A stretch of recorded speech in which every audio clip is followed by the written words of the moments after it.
Oh, yeah, bro. Let's get it, dude. It's party time. Brother. Hey, yeah. That's what I'm talking about. The little wow girl is in here, dude. The people are cheering. The kids are saying, what's up? What's up, everybody? Welcome to Hump Day. How you doing? How you doing? Okay, all right. Settle down. It's over. Can we?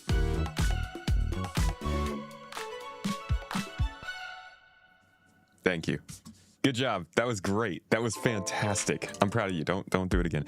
I am proud of you. This freaking auto DJ. I spent this whole last 2 days programming this automatic DJ to do everything that I'm kidding. I didn't. I just pressed the play button, but it was good. It was a good play button. It was a good song. Hello. Happy to get to listen to it with you guys. How you doing, Crassix? Welcome in, Yui, Avocado, Fortune and Glory, Neck, Claudius, and Just Game, my man, Maverick in here. Good to see you guys this day. Welcome to halfway through the week, halfway to greatness, because next weekend is a weekend. Oh,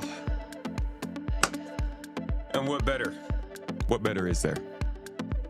Folks, there's been not too much news since the last time we spoketh, but there is some interesting stuff going on in the PTU of 4.9. It's not stuff that's gonna break your mind. It's not gonna make anything crazy, but this whole addition of a mission giver coming into the game does seem to be changing a little bit of their strategy around blueprints and stuff. So we're gonna look into mission giver reputation, how to get in game and grind through their stuff and see if the rewards are any different than what we've been doing in Stanton and Pyro.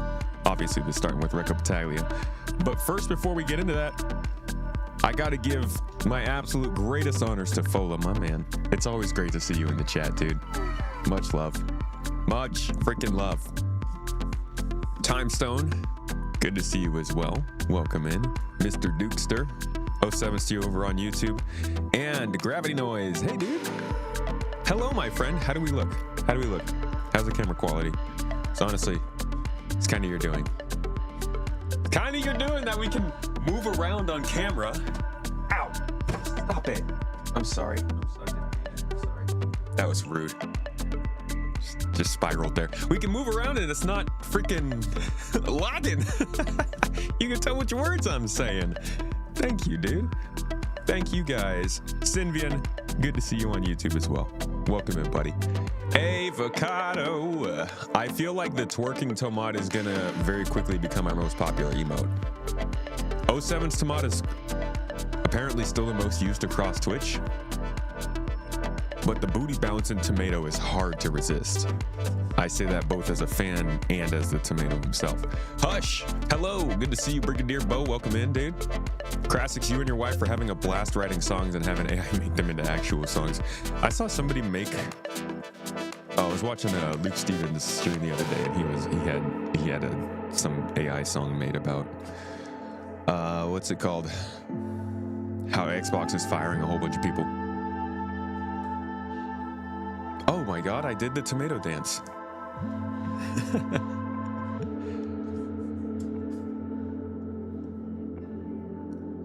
Hi at Amsterdam. Hey, dude. Good to see you. Lobo, welcome in. Swinging the head around. Good morning, Belfin and Singata. Hope you're having a good one. I'm having a good one. I hope you're having a good one. Arctic Wolf, good to see you, dude. Thaki with the bouncing butt. Welcome in. I gotta sit, dude. Too much movement to start this stream out. Too much movement. Feeling a little sick in the belly. Woo. How's everybody's morning going? I have been very, very appreciative of how cool it gets here overnight.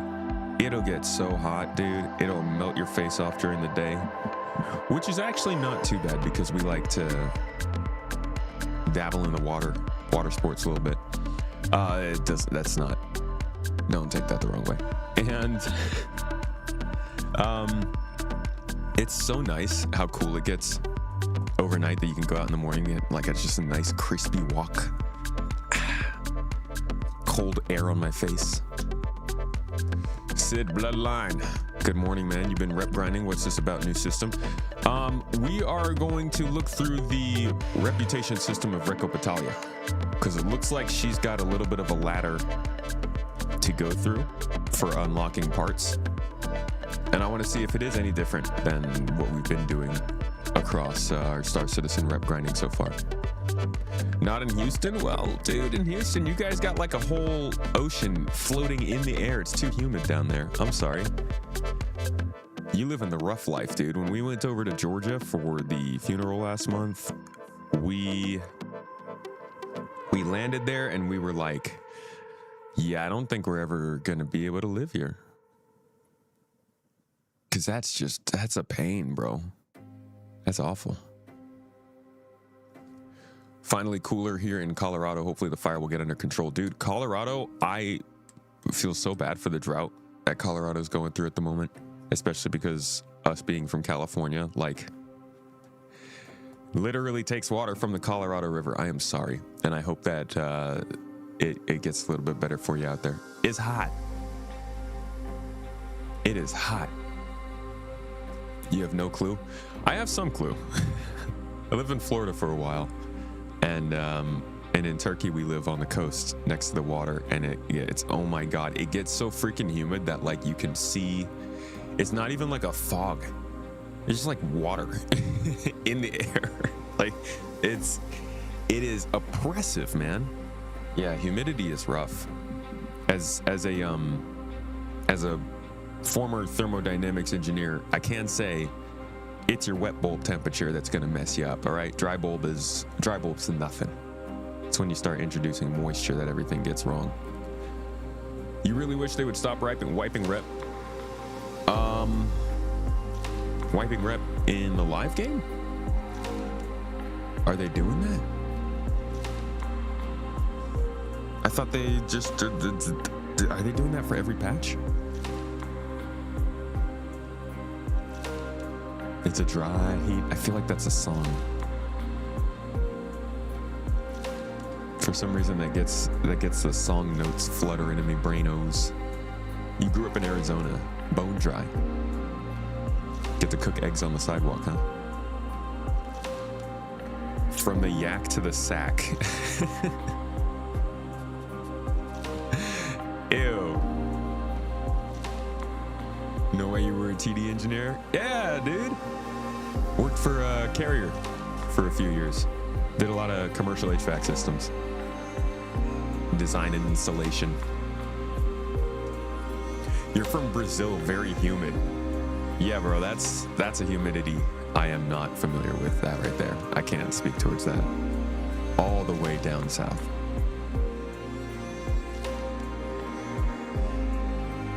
Just what people say from Arizona. I feel you. I had a couple friends from Tempe. Is it Tempe or Tempe? I always say Tempe.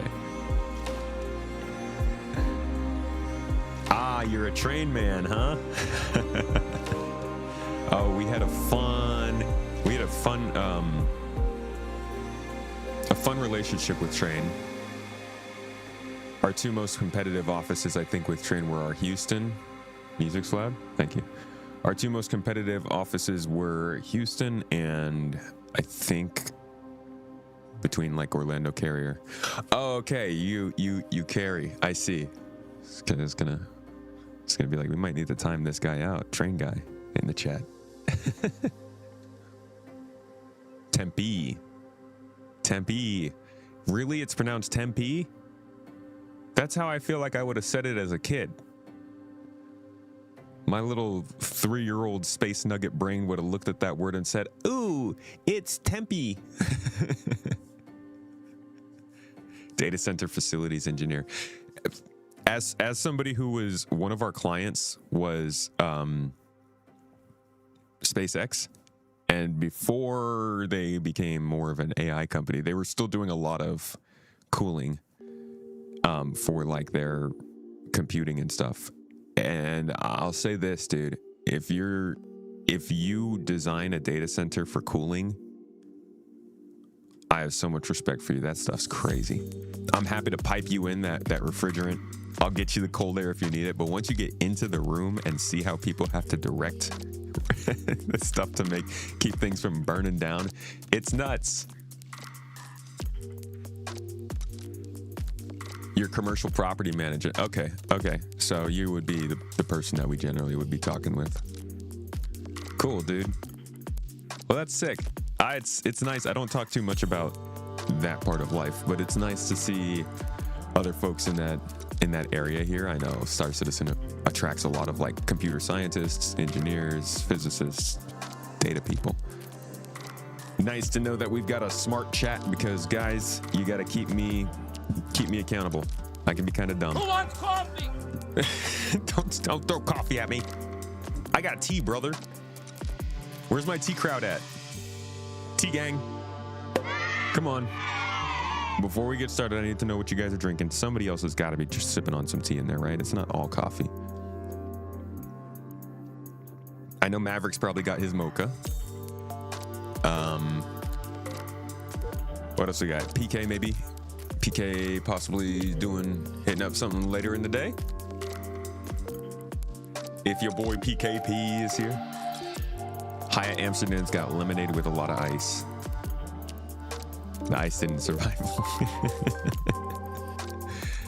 Oh, it's hot, huh? No mocha emote. Yet. We probably should get an emote that can be like ambiguous enough to be considered either hot chocolate or coffee. No point in doing both. Ooh, and then we could totally get a Turkish tea glass emote. Yes! Am I recording all this? I need to be remembering this. Just make sure I have these notes down. Just to remember, we want to do a hot chocolate / coffee cup emote and a Turkish tea glass emote. Don't get that wrong. Unsweetened green tea for you, the guff. Traveling Swamp Wizard is having tea after coffee. He said, F this reality. I need a higher plane of existence. Good for you, dude. I hope that goes well for you. Maybe not in the long run. Maybe cool it down in the long run, but sounds like a good day. Having some Ghost Sour Watermelon energy drink. Where are my monster bros? Who's having Monster Energy this morning? Generic electrolyte drink. That's pretty good. We like to try and drop some of that into our water. Fola's having that hibiscus lemonade. You know my man's being fancy out here. Maverick popping in with 145 stream streak. How does that even make sense? We have you at 150. Is Twitch out here like removing your guys' streak progress or something? Are we more accurate than Twitch? Revolve, you had a monster coffee. Coke Zero for the German 3D printing nerd. Ghost Strabango. What is that, Mesa? Mrs. T is drinking water. Proud of you, baby. As soon as that baby is here, all the best, T. User error. All right. If you say so, we're setting it back to 145 then. For the first time ever, somebody made backwards progress.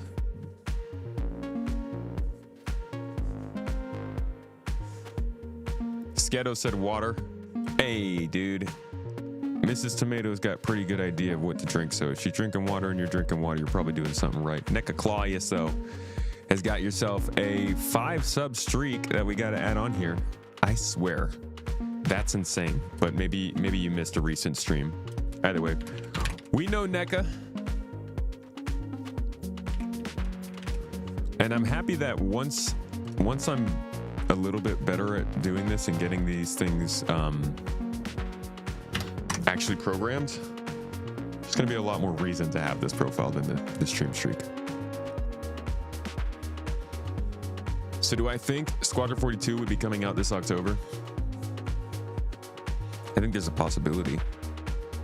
I think if Squadron 42 comes out this summer or this October, they are not doing a good job at preparing for it. I mean, maybe they are internally, but for us,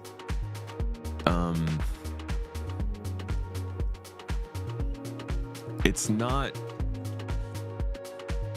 I think they're in a really difficult spot, and this is what I was saying on the stream on Monday. They're always putting themselves in difficult spots, huh? Now, maybe I'm wrong here. Okay, this is speculation. This isn't news. This is just my own reading in the situation. But I really feel like they are. There's not enough money to focus on Star Citizen like they want to, like we all want them to, while Squadron is still getting wrapped up. And because of that, I think that they cannot do enough in Star Citizen to complete the goals of the people who are running that game. That being Rich Tyrer, and I think to a smaller but not much smaller extent, Benoit Beauséjour. That would be the director of the Star Citizen PU and the CTO of the company. And I think that they're running into a similar problem that I have heard theories of, and also do believe Todd Pappy was running into at his time running Star Citizen, and that is that they just cannot get the resources they actually want. Like, they know what they want to do. They probably have some idea for the game. They could probably get that idea done if they had the numbers, bodies, and money, but I do think that it just continues to be difficult for them to divert resources to Star Citizen. Music is loud. Jesus. I keep turning it down. How are we doing now?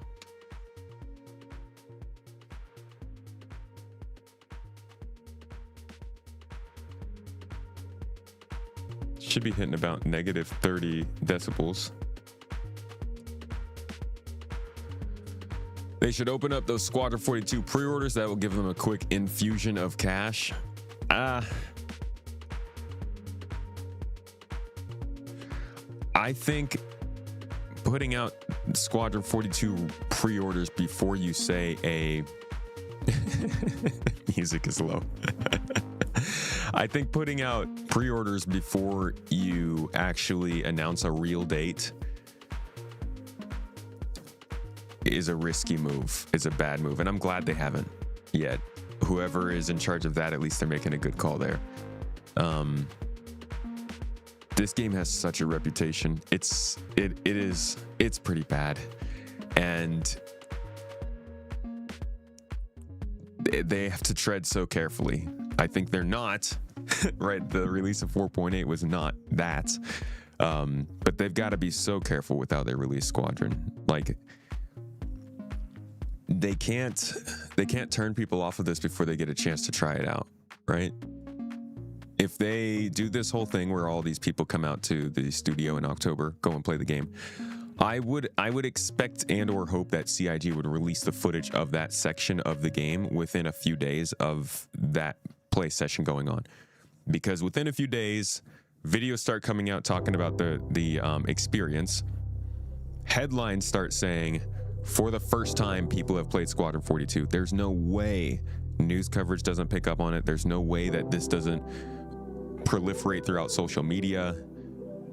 That's when the narrative is going to start being set, and I think they need to try and not shake the boat before then, and make sure that they can control that narrative, which means, like, don't set yourself up for any more big problems. Don't do any more 4.8 launches. Don't release a pre-orders before you can actually speak towards how good those pre-orders might get somebody the game that they're buying. Just be careful. I think it could release in October, but I'm leaning towards not likely.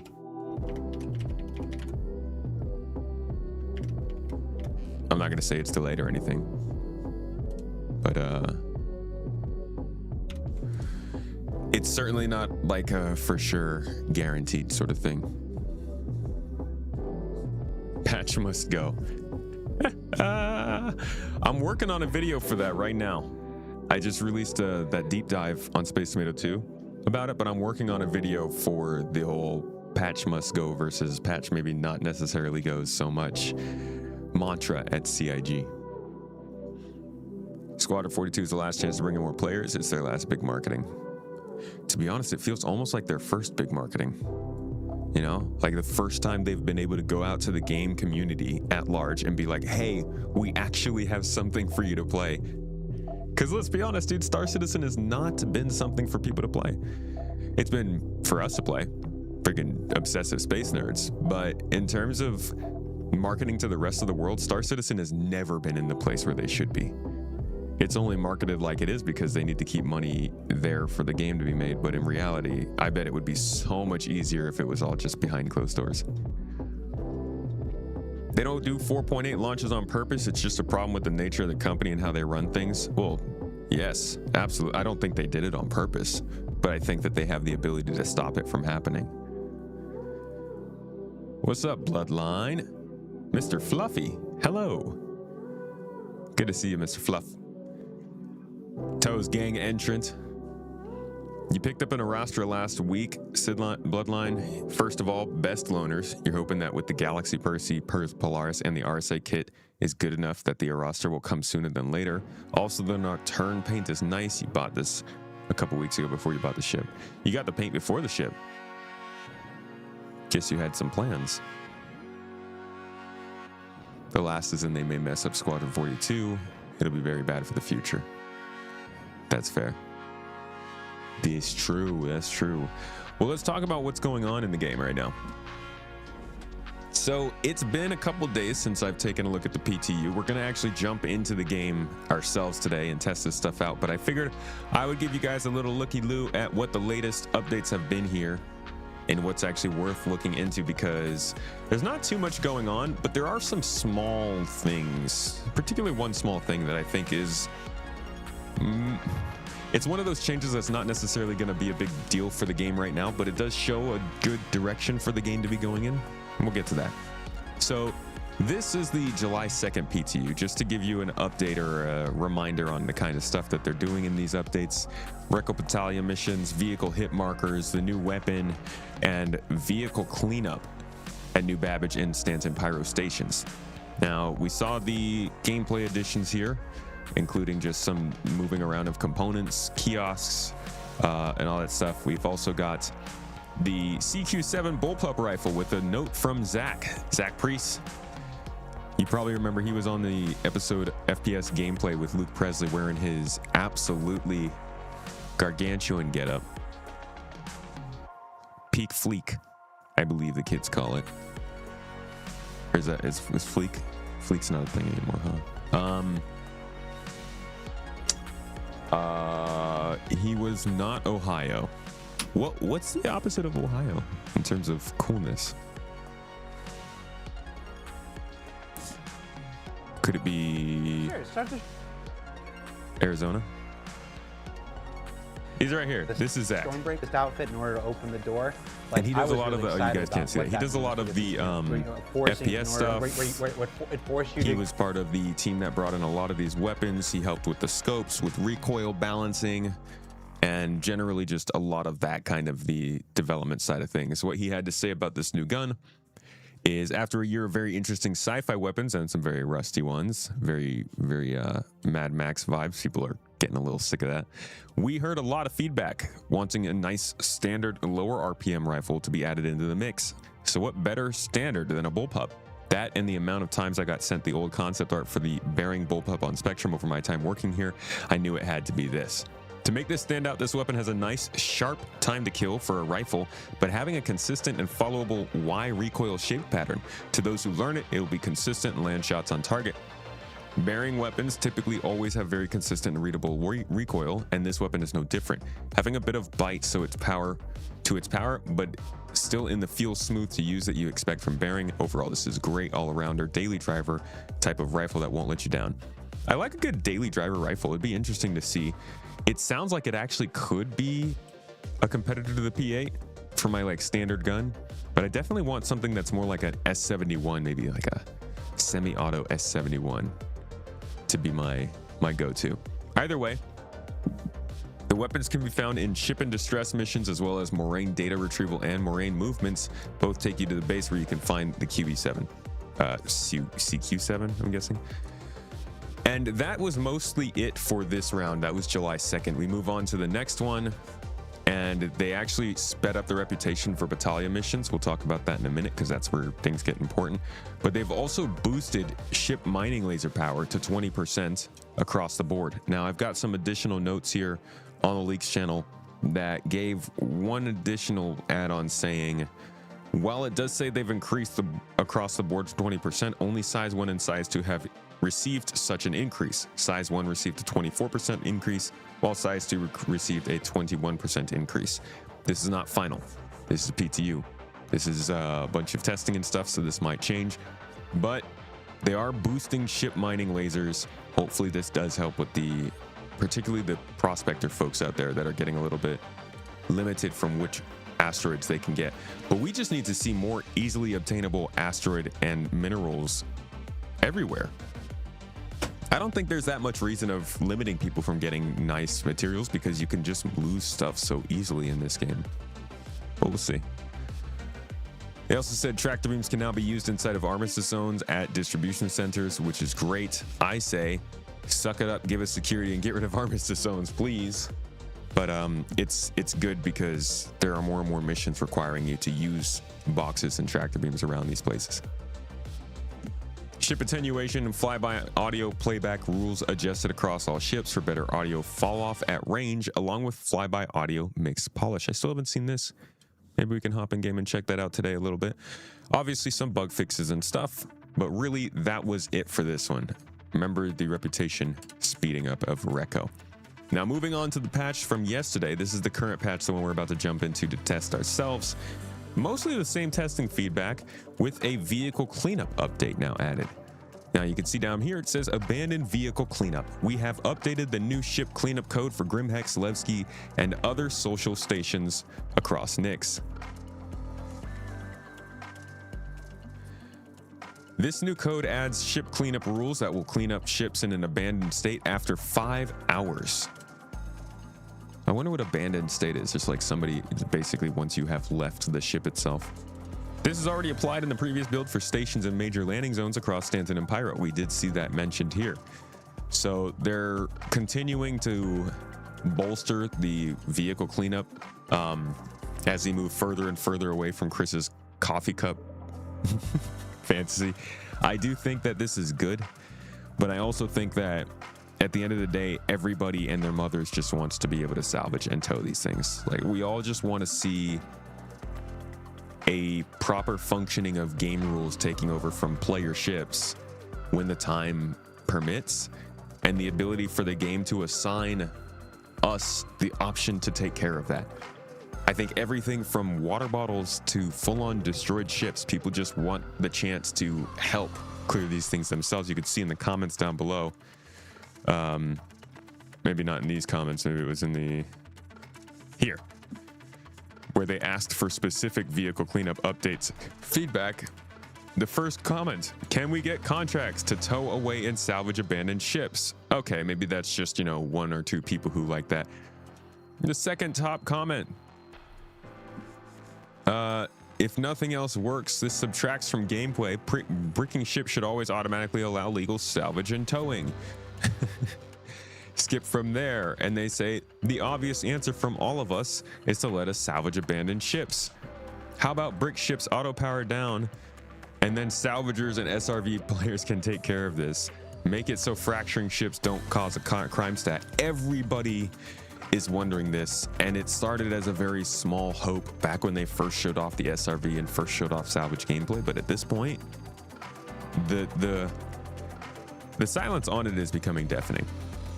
And I'm betting it's something to do with the imprint and ownership system. I'm betting there's an answer out there somewhere that maybe we can find. But as of right now, everyone's just hoping that we can get to the point where we're actually cleaning these things up ourselves. Now, the only other thing that happened in this latest 4.9 patch, it says, is ballistic repeater balance pass. They've done a balance pass on ballistic repeater weapons to greatly reduce their damage. Now, all this is well and fun, but I do think the biggest thing that we're seeing here is the reputation of Reco becoming part of the game's progression. Now, in this other notes I have, I'm not going to bring it up on screen because it comes from the leaks, but it does come from information that we found here. It shows that there are blueprint progression for Reco's rep levels. Now at reputation level 0, you're getting things from her like the Lawson mining laser, a size 0 Hofstede, and a Marlin. I think the Marlin is a quantum drive, maybe. At reputation level 2, you're getting the Pittman mining laser, a size 0 Helix mining. The Norfield, you're looking at possible Strata Heatwave armor, and a couple other things. At reputation rank 2, you're getting multiple possible size 1 lasers, including the Impact, the Helix. You're getting a scraper module, the Abrade scraper. You're getting a couple options to guns, which is always interesting to me. And at reputation level exclusive, which is not linked to any missions, you're looking at some Strata armor, Bulldog repeaters, potentially some other stuff. Now, the idea of getting stuff from reputation is not a big deal, but this is kind of falling in line with mission givers, which are a big deal. Despite, I know a lot of people are like, why are they giving us mission givers when everything else is broken? Trust, there have been some people working on this system outside of everything else that's been broken that absolutely need to deliver their stuff. If you go back to Destination Adventure, no, not Destination Adventure. You got to go back to CitizenCon 2023. I think it's here.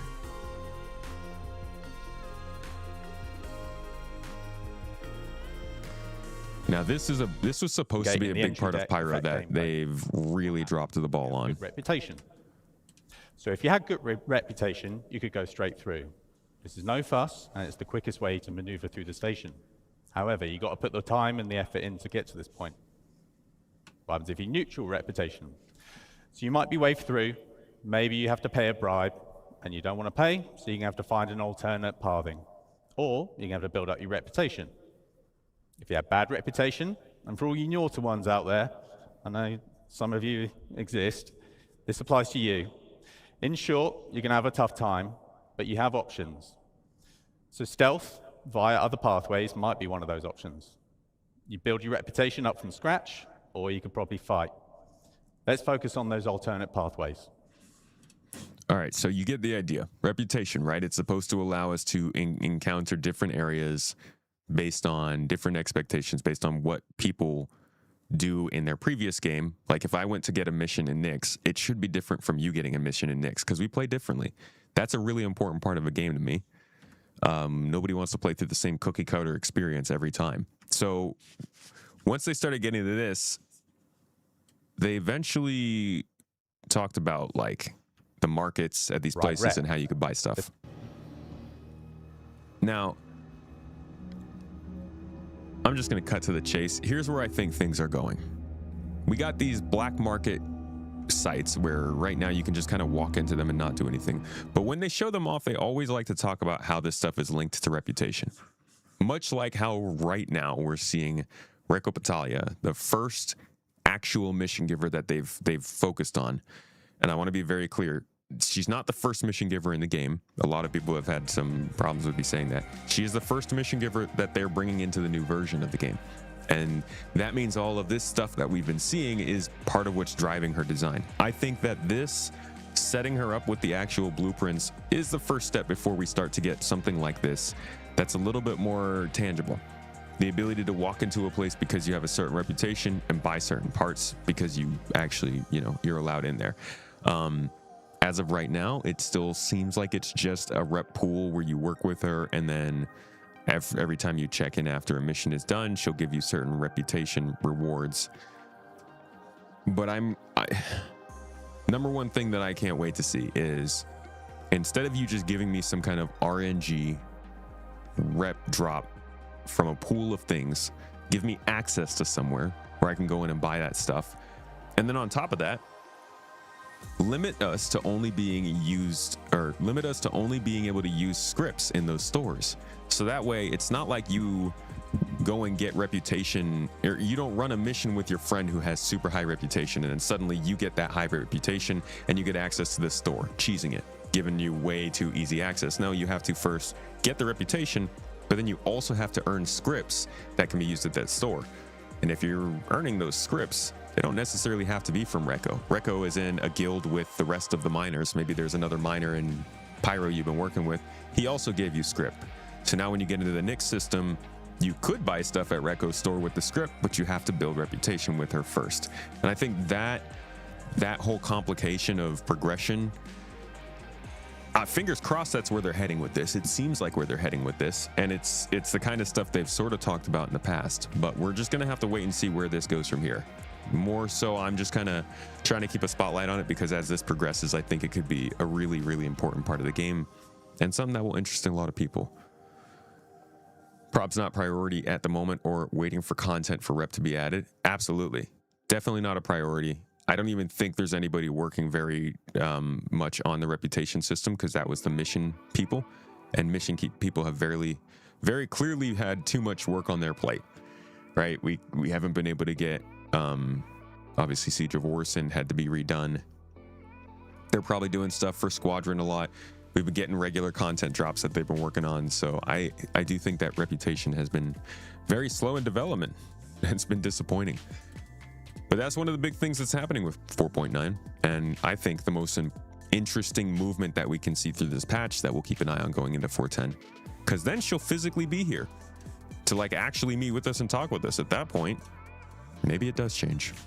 Either way, let's get in the game and see what it looks like. Or what did that error say? What?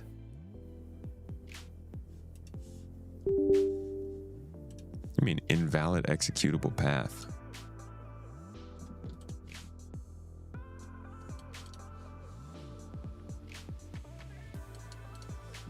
Star Citizen, PTU. I've got it right here. Bin 64, Star Citizen, launch. Another, what? What is going on? How come I can launch that but not the PTU? Right now she's just using an MFD call. Yeah. That's rather annoying. But I guess they want her instanced. You think CIG's been dropping the ball on a few things? Salvagers are being forgotten. You can rant on that by yourself forever. Alien Week and Xenothreat have been a joke. Dropping a snub fighter without an alien snub was silly. Snub carrier. Xenothreat giving no permanent rewards is silly also. Blueprints are nice, but will be lost during any wipes.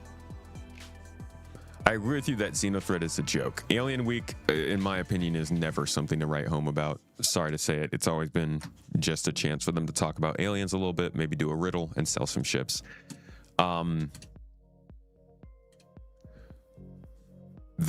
Dude, what is going on? Okay, you know what? Verify the files. Jesus. When it tells me that like the installation path is not right where I'm looking at it. What, are you gonna make me download the whole thing again? Delete the executable first?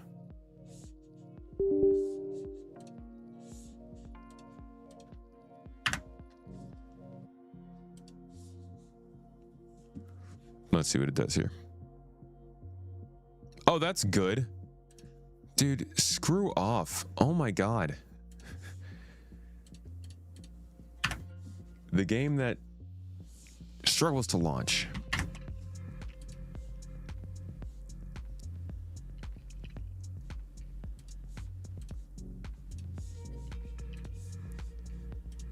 All right.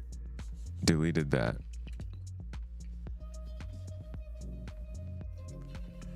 Hey, what's up, Gantz? I'm trying to get into the game right now so we can see this reputation stuff, but it's being a struggle.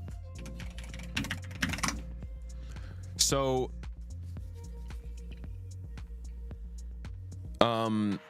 I think that brings up a good point. I'm not going to be able to ever get to this. I'm not going to be able to talk about this because I can't get into the game. PTU bin 64. I'm literally looking at, look at this. I'm looking at this file.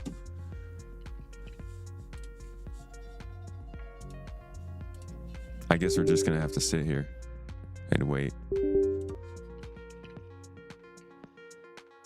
Jesus, I just played this yesterday too. I don't know. I don't know why it's doing this.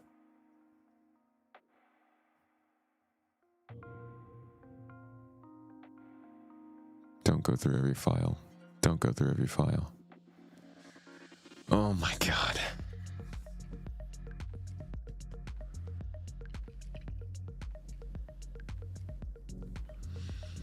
All right, we're gonna have to wait a while. Anyways, what I was saying was that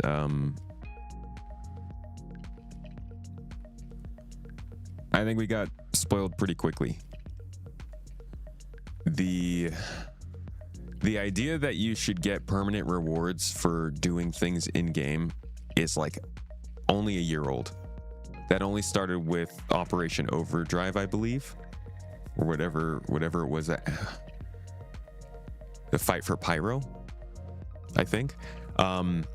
So it is funny to now see that that's a negative of something in the game when they don't include something that we can get permanently, because that the expectations there changed like that. You know, nobody wants to do Xenothreat now because it doesn't give us a permanent unlock, and people are pretty pissed about it. But that was not, for most of this game, that hasn't been a thing. So while that is a negative, I don't really see it as that big of a problem, because like, how much have people been playing for that reason anyways?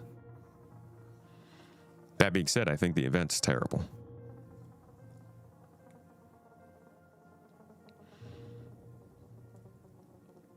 Just give me drip flare paint. Yeah, some good looks is nice. You are right, I'm definitely spoiled than I started a year ago, so it was my standard.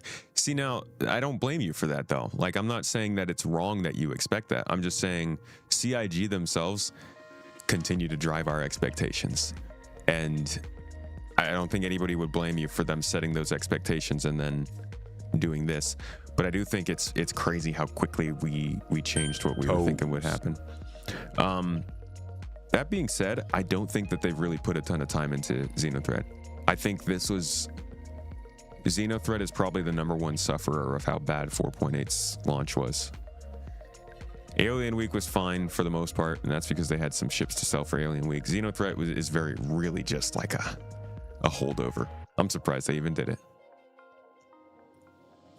Xenothreat 1.0 already had permanent rewards much longer than a year ago. Did we get permanent rewards before?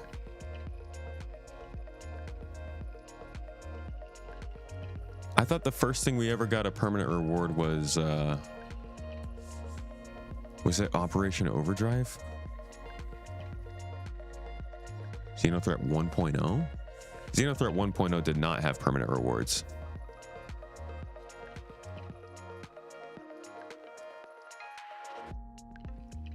You telling me the first Xenothreat drop, that must have been like 3.12. What? It had CDF armor reward.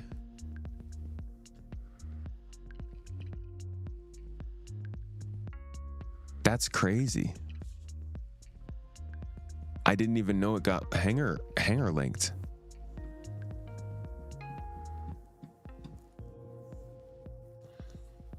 Overdrive had the upgrade from the F7C to the F7A. Is that a reward? Wait, is it the free upgrade? Or was it a ability to buy an upgrade? I don't count that one. Check the hanger for the first upgrade. That's wild, man. I'm really off track. Because I thought that they didn't start doing permanent rewards until the last maybe 2014 or 2024, but I'm just signed out everywhere.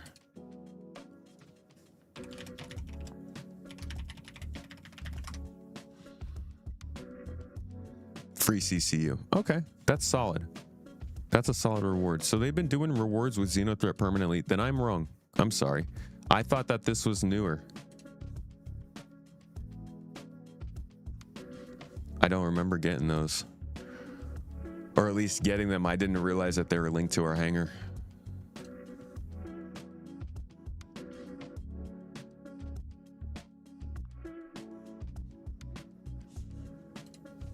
might have been 2021.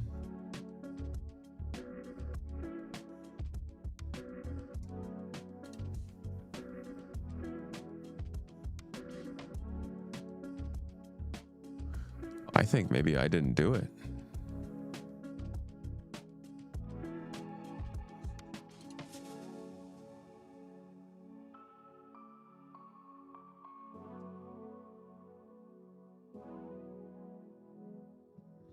Ah! Nope. Look at this. March 30th, 2022, Xenothreat 3.14.1 CDF veteran.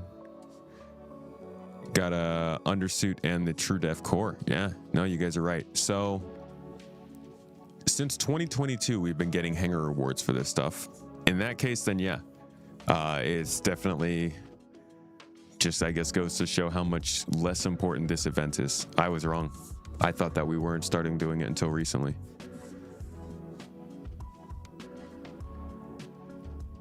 It's strange because everyone plays it as if it were the final version, even though it's actually an alpha, but the alpha is deceptive. It's really a live service with updates, just like any other game. SC Paradox. Yeah, well, the crazy part to me is how hard it is to talk about the fact that like things aren't how they're supposed to be.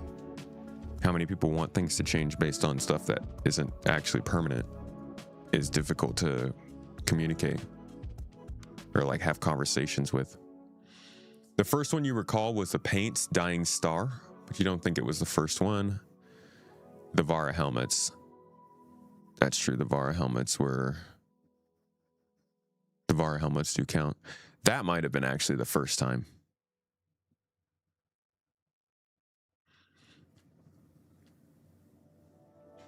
A permanent item is very different from a permanent blueprint. Yeah, a permanent blueprint seems better than a permanent item. Definitely feels like in this game, they should be giving us a lot of blueprints or a lot of items and materials and just constantly taking them away. Like, it should be easy to get high quality materials. It should be easy to craft things, but it also should be easy to lose those things and people should just get used to it. That way we're actually pouring money into the insurance system. It acts as a proper time money sink. And yeah. But why don't we get into, hey, look at that, we're verified. All right, let's get into the game and see if we can actually play it now. You better work. We have so many cool things given, and now it seems as if they stopped. You think that's what's got everyone riled? When is the last time they rewarded people with something?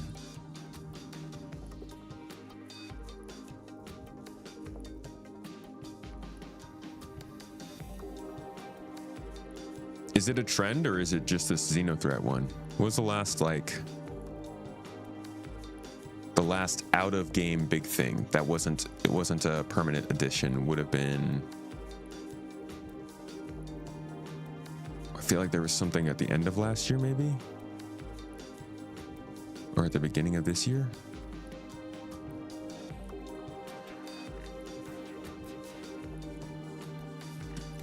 Alliance Aid, was that the end of last year?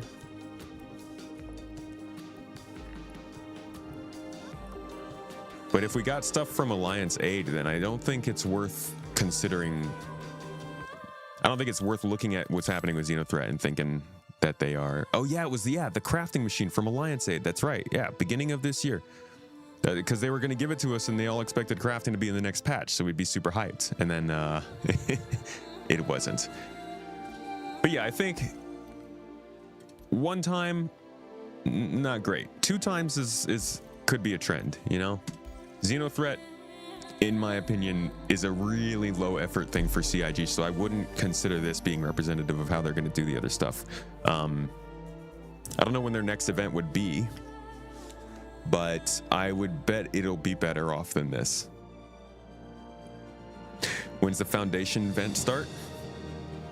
The Foundation Festival, I don't know. Either delayed or canceled this year. Do we have any official response on if any items earned now will carry into 1.0? Yes. So any item that you earn that is hanger bound, which you will know because you can just go into your profile, wherever your profile might be. I think mine is. There we go. All of this stuff that's in here is yours, unless it says like gifted or something. You can use any of this stuff will exist after 1.0.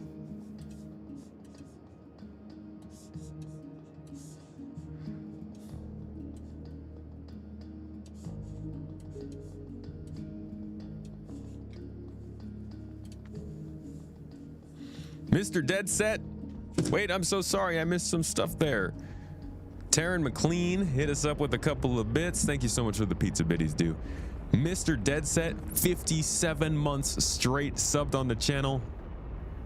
I appreciate you, my dog. I hope you're having a wonderful day. Good week. How are we this Wednesday? Excited to go play Squadron in October. I am not going to play Squadron in October. I will not be going to Manchester to try Squadron. I will be here with all of you, checking it out from afar. Aw, my bees. I appreciate you with the Prime sub, dude. So much. Means a lot. It won't stop reminding me unless I do this. Yeah, sometimes I think Twitch wants you to use the Prime sub more than I do.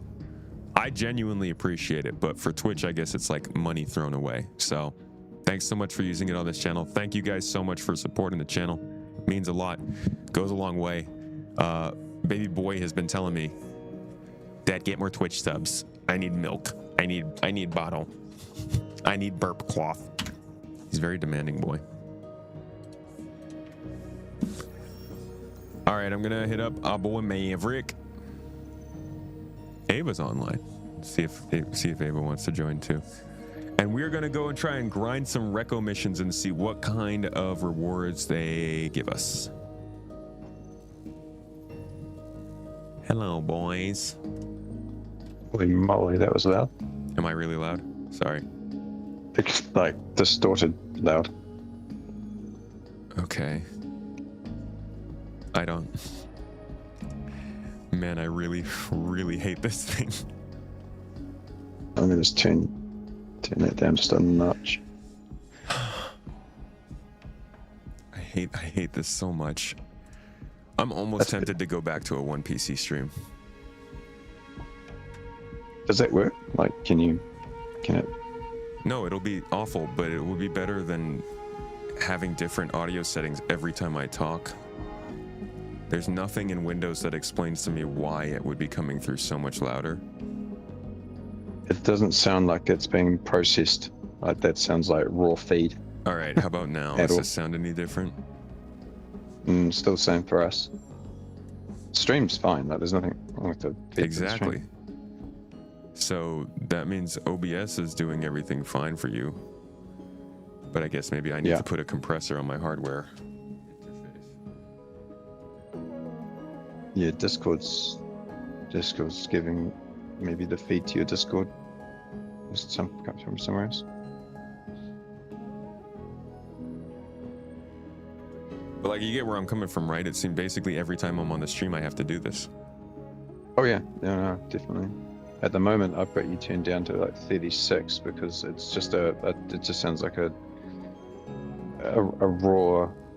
That in fact, it doesn't even sound like it's coming from the microphone that you're talking on to stream.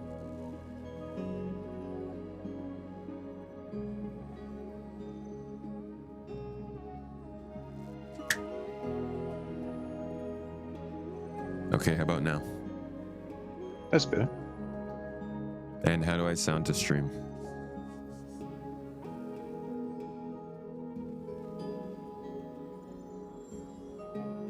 The stream still sounds fine, but your yeah, the volume of the microphone in Discord is better, but the quality is still I don't know what you call it. It sounds like it's peaking or distorted. I do not understand. That's cool. That's no problem. I can just turn it down. I mean, I've got a compressor on here, man.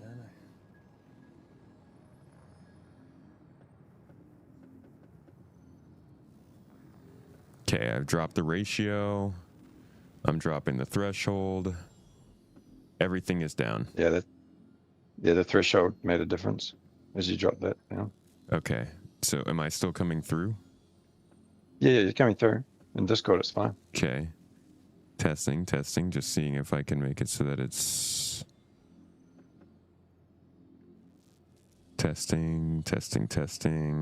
Yeah, the threshold. Raise the threshold. Raise the ratio. How's that? Yeah, it's getting better. I've still got you turned way down low, like it's coming through super loud in Discord. And how do I sound for you, Avocado? Same thing? Ava's Yeah, I'm back now. It sounds truly awful, but it sounds fine on the stream, so whatever. yeah, it's all good. I can still hear what you're saying. It's just not a quality but sound that's coming through. It's not the normal smooth tomatoey voice. We've got sort of like 19. All right, I'm going to turn off the entire cell interface. phone I'm just going to restart it. microphone quality. It's weird that it sounds fine on the stream, but in Discord it sounds like you're...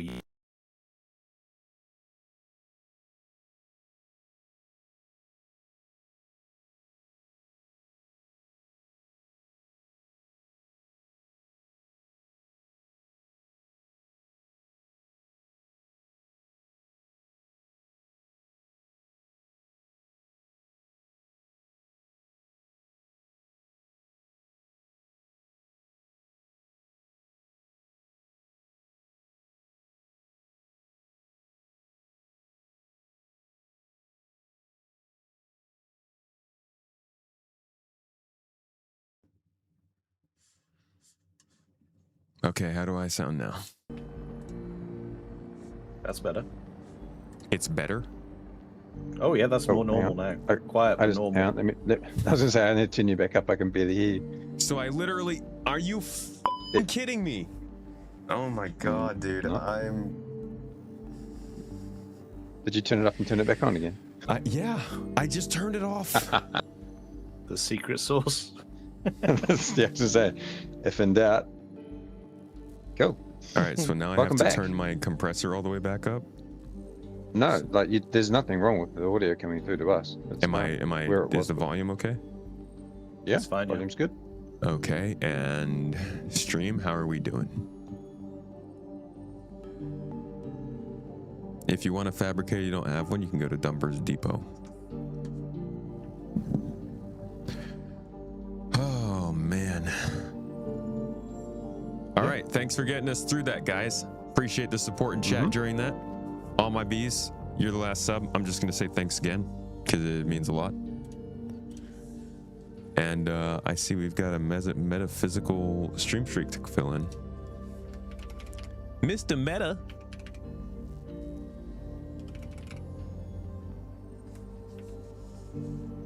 Where are you guys at? Menu. Oh. Where are you? I'm in game. I'm at home. Let me go back to menu. No. Stay where you are. You don't have to move. I'm in Levski. So, are you in next? Yeah. You're at Levski? Oh, thank God.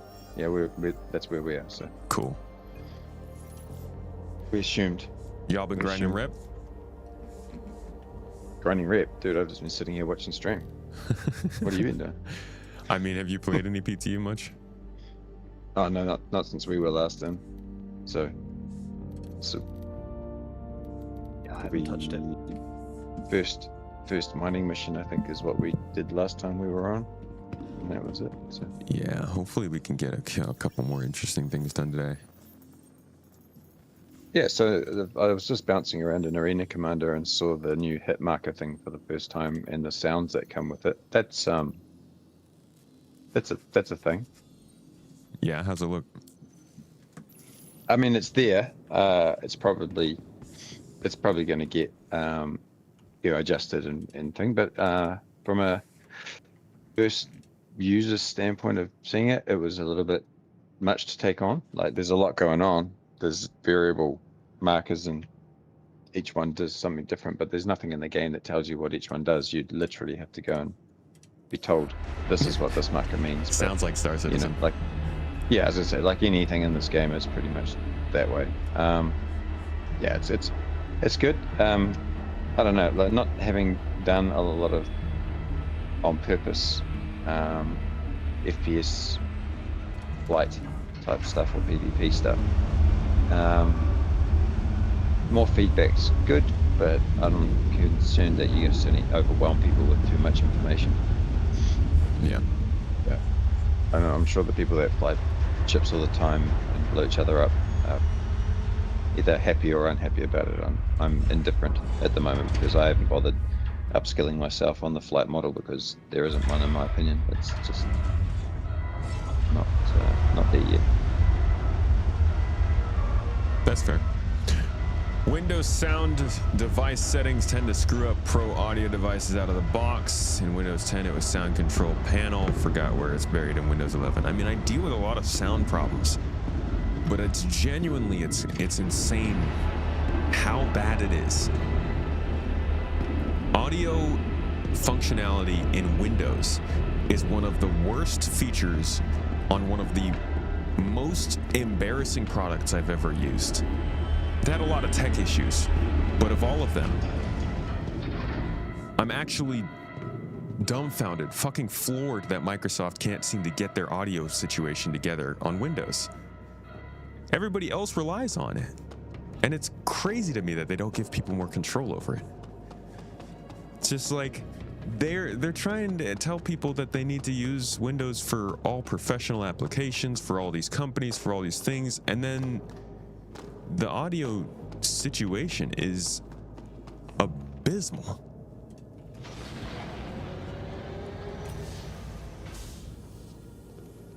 Benefit Man, what's up, dude? It's good to see you in here. How you doing, man? You sick of the black tomato? You've been stuck with it for too long. We are working on sub badges for the longer time periods. I think we're well overdue, and it's definitely time to make sure that, because like you guys basically got a black tomato at 12 months, 15 months, and then you just had it for like 3 years now. We got some updates there. Did you bleep yourself live? I try to. Sometimes I miss it. Sorry for my Europe mouth sometimes. As long as you're not getting the cancel symbol, you're all good. I just saw that pop up. Don't scare me like that. Just watch the Banu video and you're sad, never going to see that, but maybe your grandkids will. It's the classic! Where is it? Yeah, dude. We leave it for our grandkids and their grandkids and their grandkids after them. I'm actually working on a much more concise Banu Merchantman video for you guys who are supporters. Big yellow caution bar is in fact just a hologram and not an actual railing. Yeah, it's easy to fall and die in these hangars. They do it to me all the time.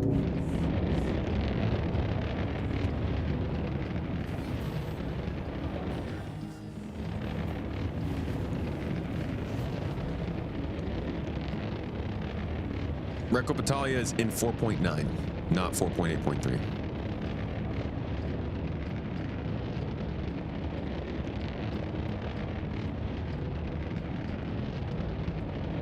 Has the new foundation paint, so you don't think it's been canceled. Okay, probably just delayed. Surprised they haven't talked about it yet.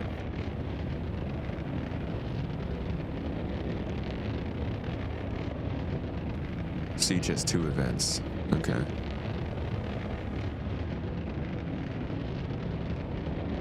Usually the Foundation Festival's in the 1st or 2nd week of June, so it's been, or July. So it's been interesting.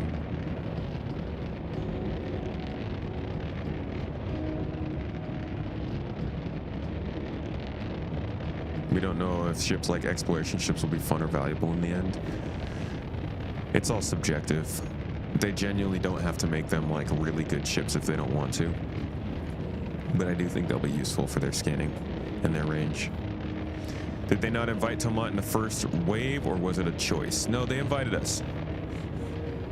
They sent me an invite, and I considered it for a while. I sent them back a question to ask a little bit more about the event and determining whether or not it was really worth the trip, what they were actually doing with it, who's invited and why. They didn't get back to me about it. And ultimately, I don't think that there is... Everybody's going to look at, like, the folks who decide to go to see the Squadron 42 thing as if it's a black or white decision. Nothing's ever a black or white decision. Nothing is ever a yes or a no. It's always multiple calculations of things. And I think the number one thing that people should try to get away from is like hearing some news or hearing something and then making an assumption and assuming that assumption is true just because other people are saying it. It's very dangerous to assume that something is only happening to content creators because content creators can share about said thing happening. And I don't think that everybody who is going because they're going to be completely kind or because they're shills or because they're a certain kind of bias. I think CIG just wants to invite people to go out there and celebrate. And I personally, you know, my son's coming in August. We want to be here as a family for that. And as much like, this was not an easy decision. I am very excited for Squadron 42, but there are certain decisions you got to make in life. Family or work is one of those things that I was really not wanting to let be a defining thing in my life, and I would much rather go with family. Maybe we missed out on some opportunities. I think we have so much better opportunities to be here with you guys for that period and covering from afar. And I also think that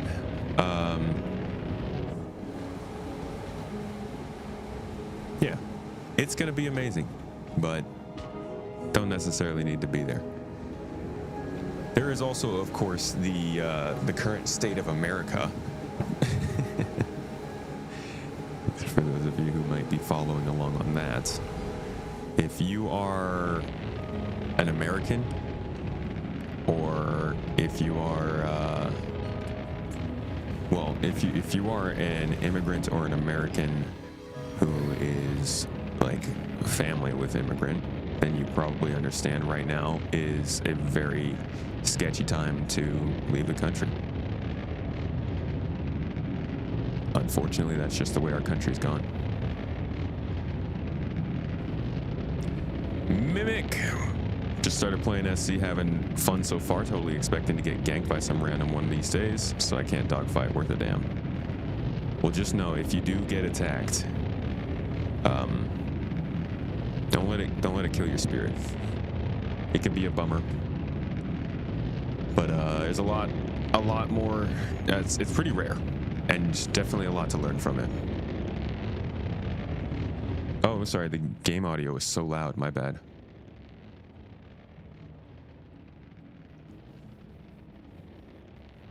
Alrighty, boys. Y'all got any gear? I'm ready to go. Yeah, I'm just wearing armor and I have a single magazine and a weapon, so I'm just running up the back ramp of your MSR right now. I just realized. Are you thinking of running and doing the more FPS, ship related? Yeah. We'll go save the caterpillar. Okay. Yeah, those things. Okay. Good. Because I am very undersupplied. Yeah. Has CIG invited anyone to that Squadron 42 event that isn't a full-time Positive Vibes SC content creator? Yes, I have seen several people who were like parts of orgs who have friends who are going. I was talking to Level Cap Gaming. He got invited to go.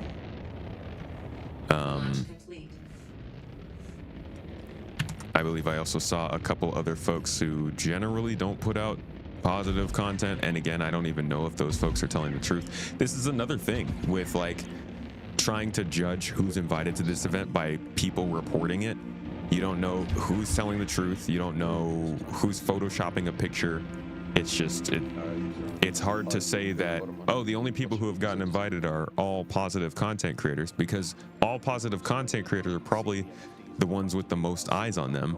who are getting most excited about being invited. Oh, it's because you're upside down. Yeah. If you jump in the caterpillar turret that's underneath it. But no, I don't think, like, just as the most basic example, I don't think level cap gaming is considered to be always positive about this. If you get out of yours now, you can see what's wrong with it, actually. Just shared the mission to you guys. Awesome, got it, thank you. Got it.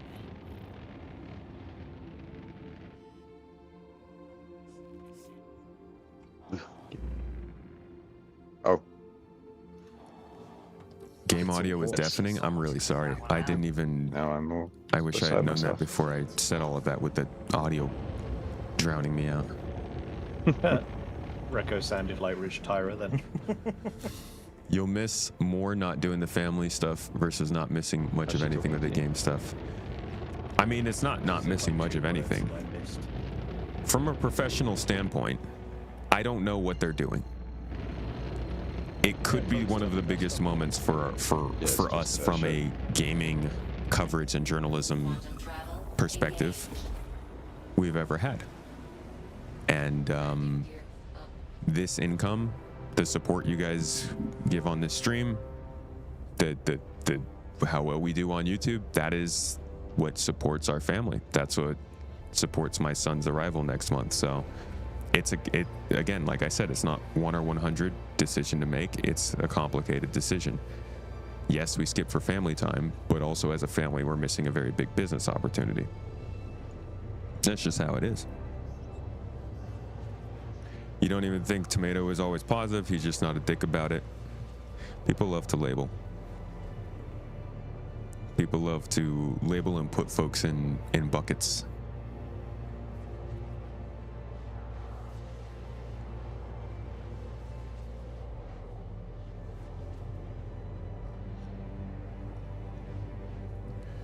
There's a huge financial incentive to see this project succeed. What I want is someone completely neutral to play Squadron to get an objective perspective.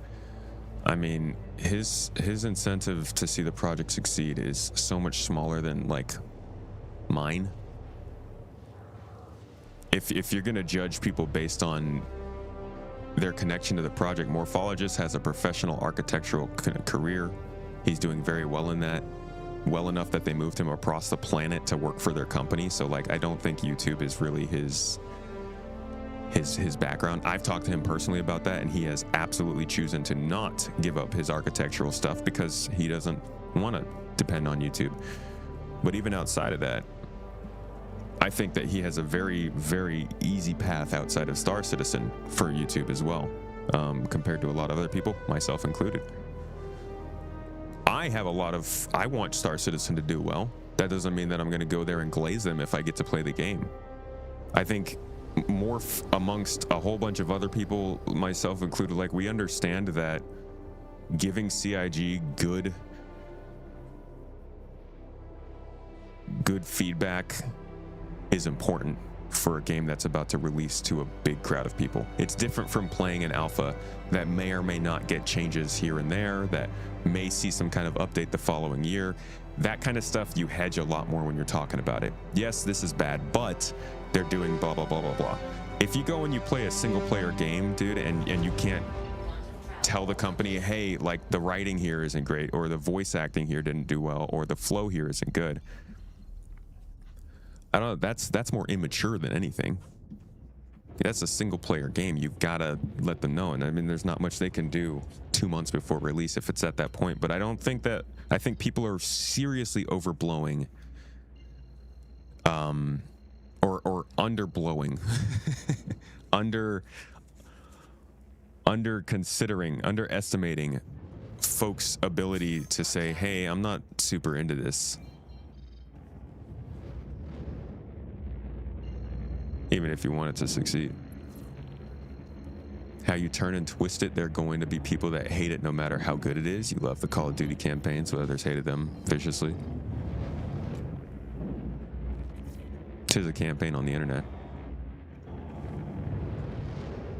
You'd prefer they also invited an outsider like Asmon or Maximilian, dude? I think they are not trying to invite people. Again, this isn't a press event. This isn't just for content creators, guys. They're not inviting people to report on the game. They're inviting people who like the game. They're inviting people who are like part of this. Is like a mini Citizen Con, in my opinion. They can't host a whole Citizen Con, so they're trying to invite some people out to the studio. I don't think, like, if they're not inviting Tom Henderson, Jason Schreier, Luke Stevens, Inside Gaming, Digital Foundry, these are people who have talked about Squadron 42, who are clearly interested in reporting on it, who would make way more press than anybody else that they've invited. And I don't think that's their main priority.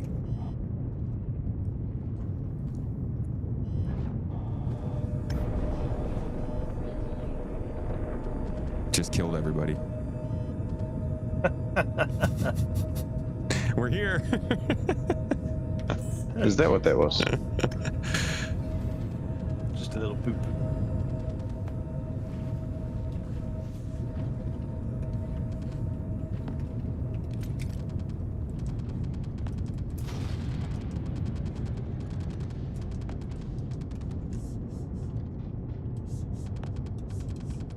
Got my arc light pistol.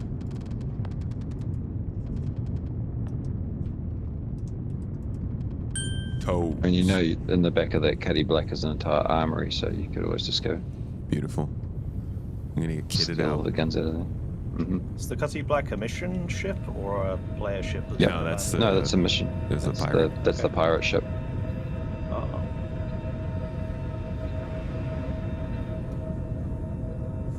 Oh, components. Got some stuff, some goodies. Yo, what's Hey, this there's that? some gear in this box that you'll like. I can't tell if this is that new combat or that combat shirt or not in that box. Doesn't let me pick it Oh, up. the John Wick armor. Is that a P8? This brown box has got actual gear in as well. Hey! I got a P8. Thank you. Oh, sweet. I got a butt flap. No butt attack when you got the butt flap. Isn't that right, boys? You're telling the story, man. Oh. I'm sure someone said that before. It's I been haven't said. heard it, but you know, yeah. What is this? Oh, P6. Jesus. Just taking my P6 on a shipboarding mission. D6 is never overkill. It's like, what's the ship, an Odin?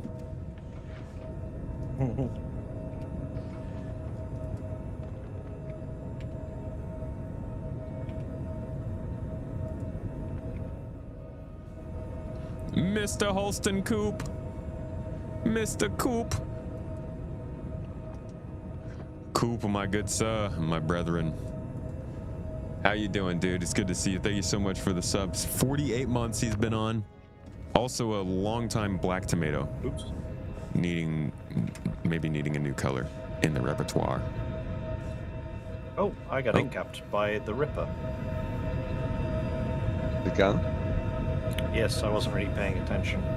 Ow, ow, ow! You accidentally shot yourself with it? Or? No, I've this been open killed door by right a here. NPC. Yeah.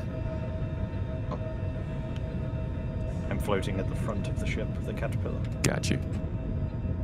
I'm coming. Oh. Come on. Heal him. Maverick, you got a med gun? I just picked up some medical stuff, and I think there's an attachment for the multi-tool. Yes, there is. Hang on. Maybe. I come in through the door in the caterpillar. Yeah, I'm gonna. Oh, they are? There's one right, On my way. right through to the next pod, in the doorway. Ow! Oh my. Thanks, What's the Star front of the Citizen. caterpillar smoke? It's free. There's an invisible wall. I think it's the shields. I'll heal you with the medical gun. All right, we're clear for now. Incoming medical. Whoop. Oh, here we go. This game has gotten pretty bad at I delivering will music. stab you in EVA? I don't know. Let me just track to beam you down to the surface. Oh, that's a mining attachment.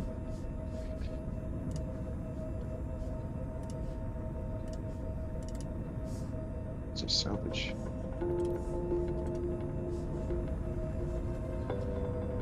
This is one of Recco Battalia's newest missions.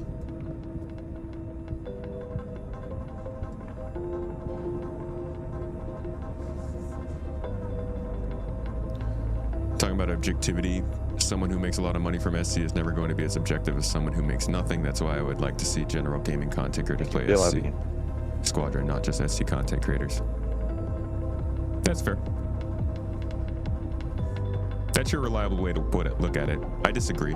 I mean, I don't disagree that somebody who is actually I do disagree. I don't think that is always true. I think that people with financial incentive can be impartial. Because I think you're assuming that the goal with the financial incentivity is to make sure everything's always positive. But the most financially rewarding outcome for this is for the game to be the best. Let me ask you this. Do you assume everybody who has financial incentive in Star Citizen succeeding would tell everyone to always buy ships? Or if somebody tells people not to buy ships, are they not incentivized? What? You How shot we the fail? ship. I don't know. This last guy just fell over dead. We failed. How do you fail this mission other than letting the ship blow up? I think you shot the ship, dude. I think you, Oh, really? I don't it's know, just dude. the power plant here. We Did might you have shoot sent the power plant? beyond. Oh, whoops. That would be Yeah, crazy. that might have been the thing. That would be a that's a weak crazy point. way for the game, for the mission to fail. That's That's very. okay. Well, now we Underwhelming. know, I guess. Yeah. Well, I was testing. all right. Next one. I want to confirm that one of these times, though, if we shoot the power plant, does it make the mission fail? Because that's, they should Yeah, probably we did. know about that. We did kill it. We did kill the power plant. It was on absolute zero. So Huh. I think it's a bit of a weak point though. That's- like, I mean, there was yeah. one bullet shot, put it over the edge. That ain't good. Whoa. This got catapulted off the caterpillar. A cat. Also known as a kitten. Austin Coop on YouTube too. 67 months on YouTube. Thank you, brother. How's travel been? How's work treating you?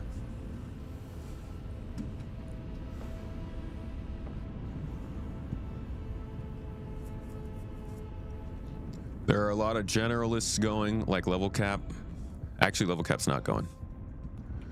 We don't know the whole list, and the list I've seen, a lot of They didn't people want have us been stealing very the critical of the caterpillar, so game. they Those that weren't locked the invited door have to done the, something that command module. ground CIG's gears, not because of their opinions. Yeah, there has been no confirmation of the list of people who has been invited. Anybody who is telling you that it's just people who feel any certain type of way is just speaking their own understanding of it into existence.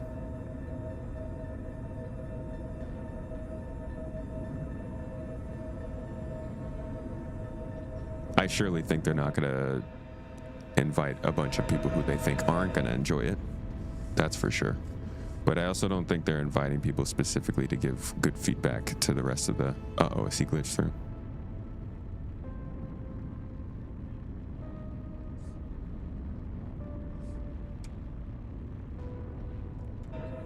Do you want to try and get in a pilot seat? I'm back. That's alright. I just needed to wait for you to get out of the pilot seat. Oh, okay. It's just that it's literally that. If someone's in the pilot seat, you desync with the ship. Once they get out of the pilot seat, you're safe. Okay, that's fun. I'll it's take better another fixed mission. Somebody else want to immediately. try the flying so we don't crash into the caterpillar next time? Sure, no problem. I bet. Showering. I do not know if docking is fixed in 4.9, but hello, Grease. Instead of failing, they should make it as the mission won't progress unless you repair the power plant. Yeah, that was kind of how it's supposed to be.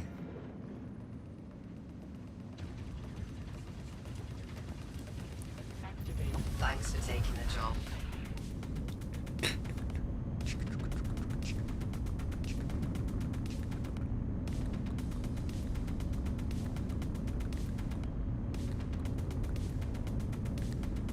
This many years on Don't Buy Ships just seems like game theory virtue signaling, as it's totally decoupled from anything about the creator or audience. What does that mean? Hey, Tomat, do you want to come jump? Oh, you're in a... Hop in the turret. All right. But the upper turret, not the lower turret, because Ava broke the lower turret. What have you done, Ava? What the heck? I don't know.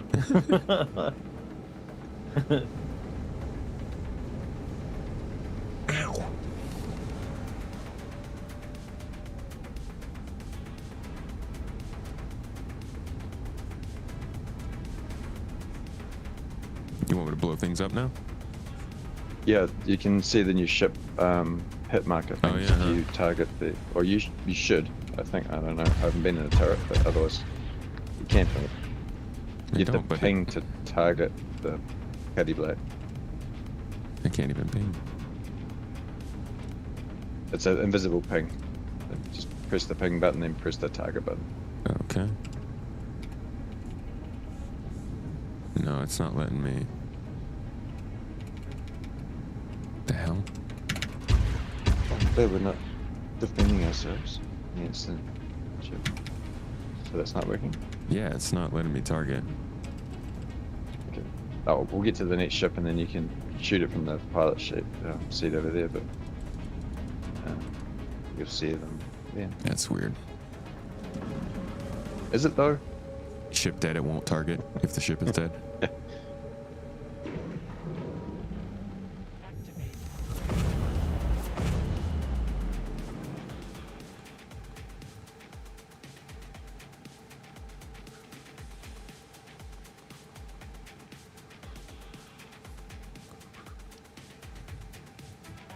It is not hate. Controversy has always been an open invite. Sanctuary said, hate bait generates more clicks than a glowing all positive fake review. Financially speaking, I think content creators are incentivized to always be negative. I mean, at the end of the day, content creators are... yeah, it's unfortunate that I think for a lot of people who make videos, I know for myself specifically, like, I have to be wary of whether or not we can like eat the next month, but I'm not necessarily picking videos or even picking my approach to videos based on whether or not they make money. I think that people who watch content creators, some people potentially think about the money more than content creators do, because I can only speak to for myself, but like my main goal is just to make it so that I can actually make the videos like that are good. I want to, the main struggle that I have is not being able to spend time on videos. Less so like not being able to maybe, oh, I think this is going to make people feel really good about the game, so it's going to make me make a lot of money on it. I'm writing a video and I'm thinking, like, who am I writing this video for? Is it people who haven't seen the game before? Okay, cool. Then I want to ask them, what is it you're looking for in this game? And then answer that as best I can. Like somebody who's making content, their goal is to find the people that match their content and then make sure those people are still getting the content. It's not to try and convince people to agree with you so that you can make money. And I feel like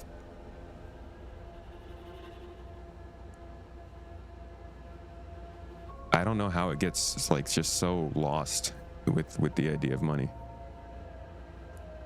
But it's just people like trying to make support for the time that they spend making the stuff that they like.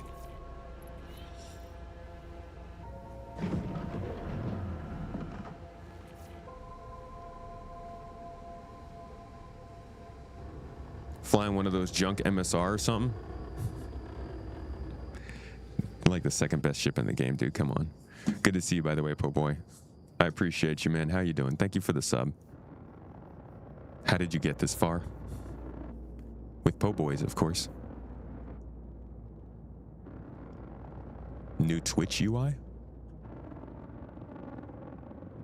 Is there a new Twitch UI? There's an audience for any vibe of content. Yeah, if there's anything that's become more clear in the last 5 years, it's that. You could really find an audience for anything as long as you keep looking.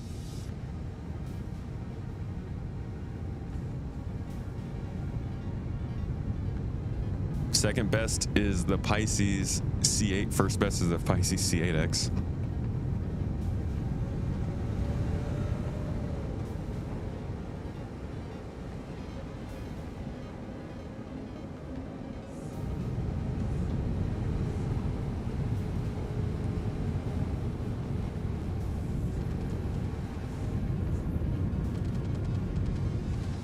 Buy and play the fun game that is worth their time and rewards them so they keep coming back.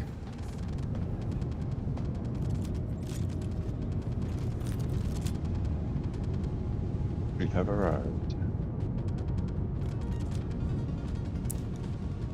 Don't die this time, Ava.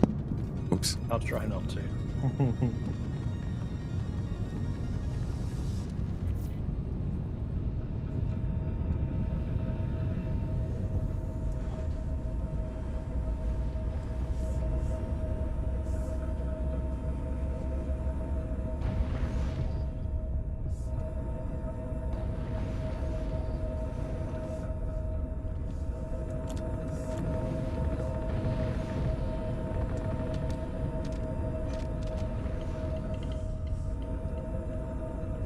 All right, we're moving up on the bottom.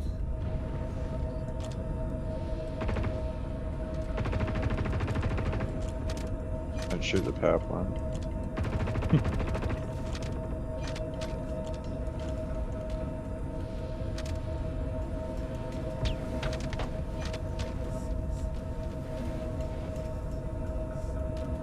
All right, we're in habitation.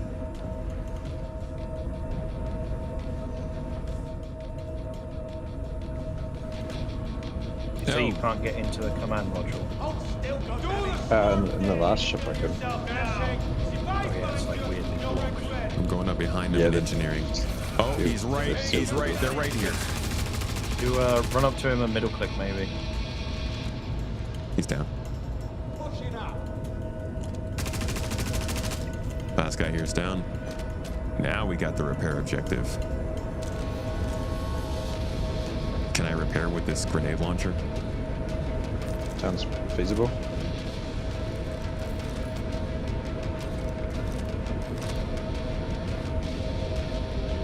What? Maybe shield's active. I'm trying to use the. You need to use the repair side. I think you have to use the right mouse button. You got a canister. No, I think there's one on this NPC. No. Could have sworn they left one in here for us. Didn't I just pick one up? I have. I did. I have one easy to get if you need. I got it. Oh, no, you that's... need to. Did you equip it? Yeah, it's loaded. Cool. Okay. Yeah. But it's not letting me use the repair beam.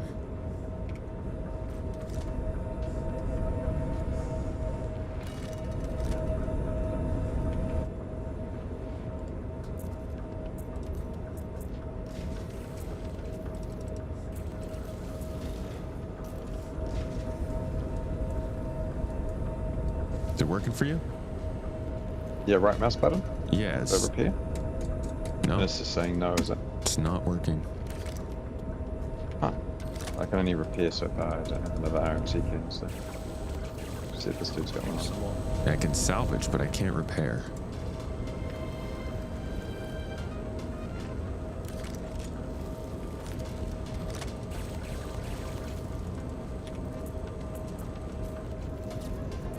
Canister is empty.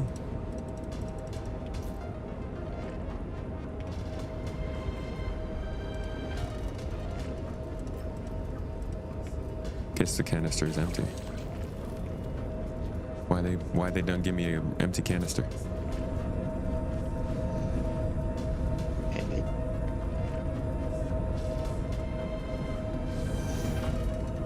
Looking for some canisters now on the cutlass.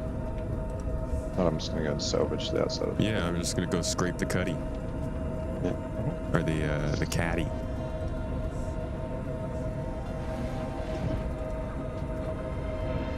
Oh, the shields are on, that's why. Alright, how about the cutlass?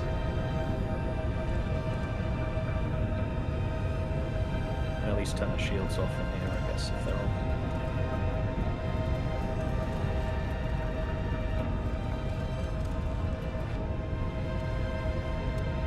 I think it looks cleaner this way.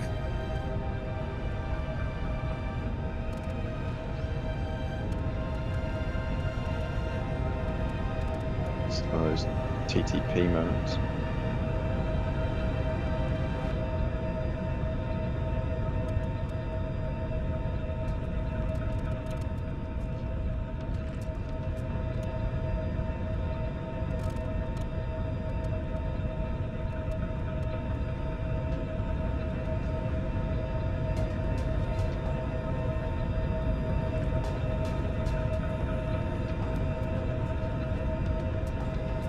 Graffiti GII on the side of this cutlass blade. Yeah, GII, that's... We're mature, we would just stick to letters. Names. That's not what I started doing, and then I'm like, grow up, man. I don't want to grow up. 77 time in chat is like, this game's not funded by 10-year-olds, and then we're out here like, what can we draw on the side of this spaceship? What is it that you've drawn there, Matt? It's letters, that's what it is. Yeah. Like no one into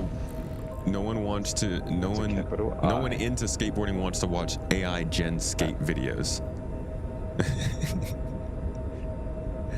People watch game streamers because they're humans playing the game. AI generated videos of SC content would be a different genre, not a competitor. Ah, I see.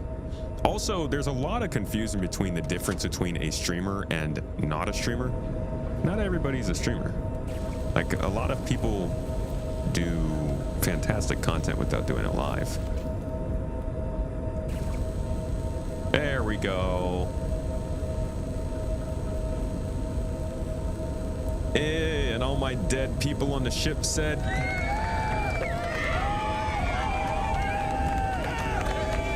Like, thank you so much for Tomato for coming by and fixing our ship. We're gonna be able to go off and do everything we need to do now. Dude, this freaking burn hurts so bad. I got a burn on my arm right here from the barbecue on July 4th. And it is pain, dude.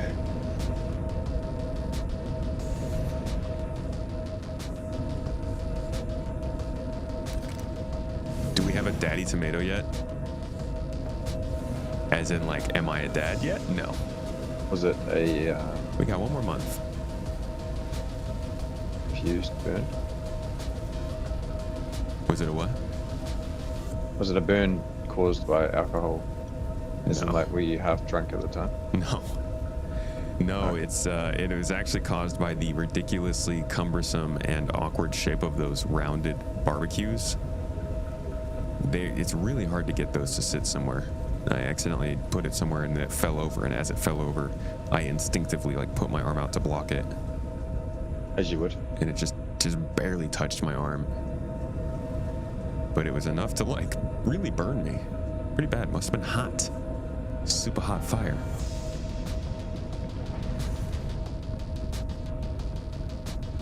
Yay, we're back. Hey, Avocado, where you at? Oh, you're I'm over just there. floating around. I thought you were on Yeah. the ship. Nah. I was trying to get into the cargo module from the outside, but it doesn't look like the button works. No, they've So they disabled don't the want cargo it to- module completely. Yeah. Alright, go shut the, Yeah, go I'm and on shoot ship the now. caddy. Tomato. Jump in the pilot seat. Yeah, and that's shoot right. The caddy so you can sit. All right, let's see. Pilot Let's see seat, what new pilot cool seat. things we done in PTU. So excited for your new fatherhood. It's a wild ride. Wish you guys the best. Thank you, dude.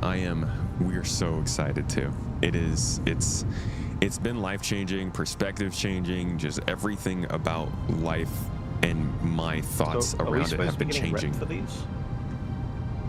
We We are, do but when we we finish failed. it. We haven't finished. We technically haven't finished it yet because we haven't got Oh, clear okay. of the Okay, ship. Yeah.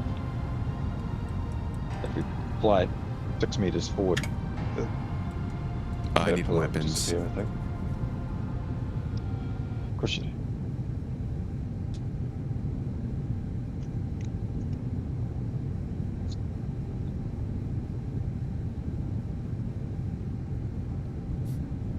Can you self-destruct? the Condolences on my future personal time. I want to say what personal time, but even like the most basic moments we'll have the little baby boy. Baba, what are you doing?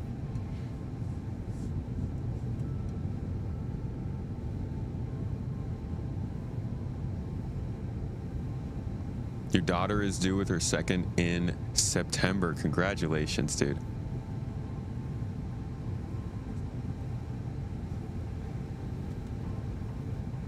Vinegar for burns. We just covered it up, but yeah, maybe there should be more. We should put more ointment on it. I wonder how we will be able to take apart sections of the ship using engineering to cut away panels. I'm hoping that fracturing allows for a lot more better breakage on ships. Artex, have a good day. Catch you later.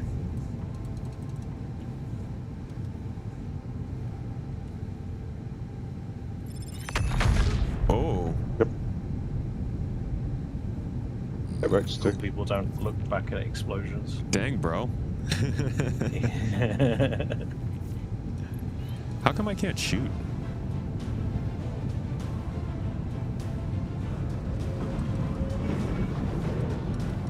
Didn't I try that? Oh, you know what it is? I was in scan mode. Ah. What a Hello, freaking boy. noob. Yeah, okay, I can see the hit marker. Oh, it looks better now that it kind of shrinks down instead of just looking like really janky and I don't know, it looked like the cottage cheese of hit markers before. This looks better. It is a bit Oh, much you've though. got a People's Alliance hat.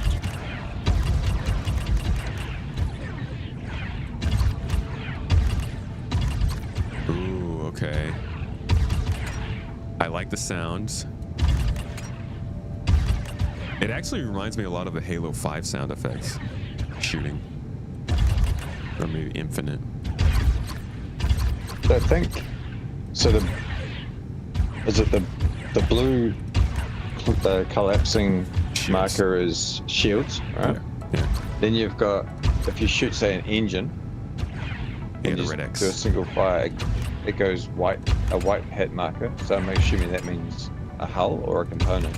I think it means you're hitting the armor, and then a red X means you're hitting a specific component.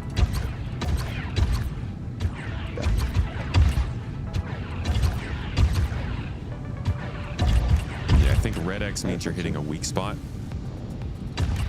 A white X means you're hitting a armor or hull. Dude, I love the sounds. I love a nice Yeah, click. what I'm reading is Red X is the maximum effectiveness on armor penetration. You are dealing the most damage possible. And a White X is partial effectiveness. Trying to see. Oh, there we go. If you use precision targeting, you'll be able to see the components. Yeah. So if I'm going to aim for the power plant that we just fixed. I'm assuming it's that one. Might be that one.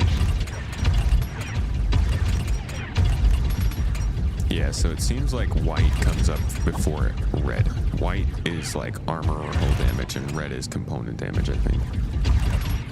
Yeah, well, see, I get the white on the engines, so I'm assuming they're not as protected. Yeah. So that's why we're damaging them. Yeah. Whereas if you're shooting just at the hull, it's having nearly no effect at all. It's just all lost on the shields. And if you shoot like a door or something or a turret, then you can see a red X because you're hitting a weak spot pretty quickly.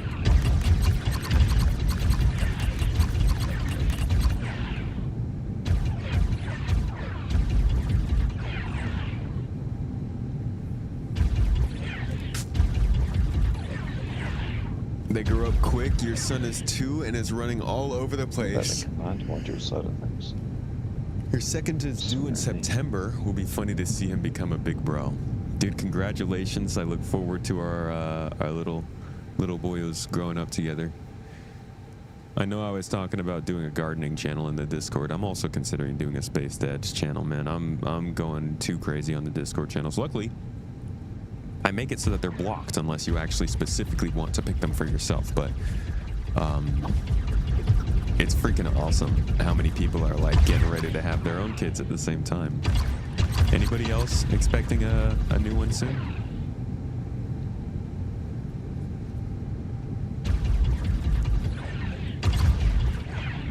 Thick Red X's component destruction.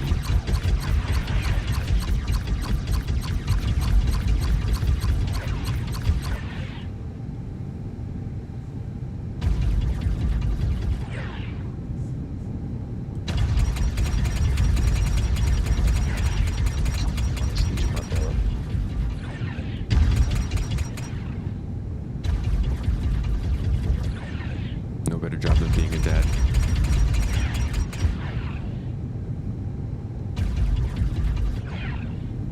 Your daughter's making 3rd-gen Star Citizens. Let's go, dude. The Messer's got nothing on us. I've got a monopoly on all MedPen-shaped Pico dolls. All around the Stanson system. My kids will carry it on.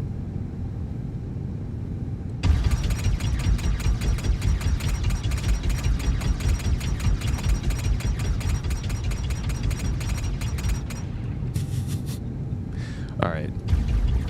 We're not making much progress here. No, I feel like we're,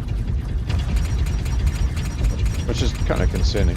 But I guess I'm seeing white markers, so I thought if we're hitting white markers, that means we're doing damage to the component or the hull. But I think hull damage, got yeah, that but wrong. maybe just not enough.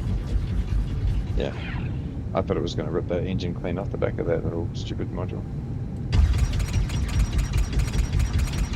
Oh, Man, we're gonna have to spend like it's- just a whole stream experimenting with this kind of stuff to see what works and what doesn't. yeah, it's better in Arena Commander too, because you can kind of just pull up random size ships and bring them together and do it out. No, All slightly right. more things. So, do we have another mission? Yeah, let me grab another one. Gonna do another shipboarding mission. What happens if you hit something with a missile? Put the picture in side chat for the different hit markers, Thank you. but I don't know what it was that you were actually seeing. All right, just lost that mission. That's fun. Everything else is just mining related, so now we're kind of screwed. Or we'll have to go back and get a prospector.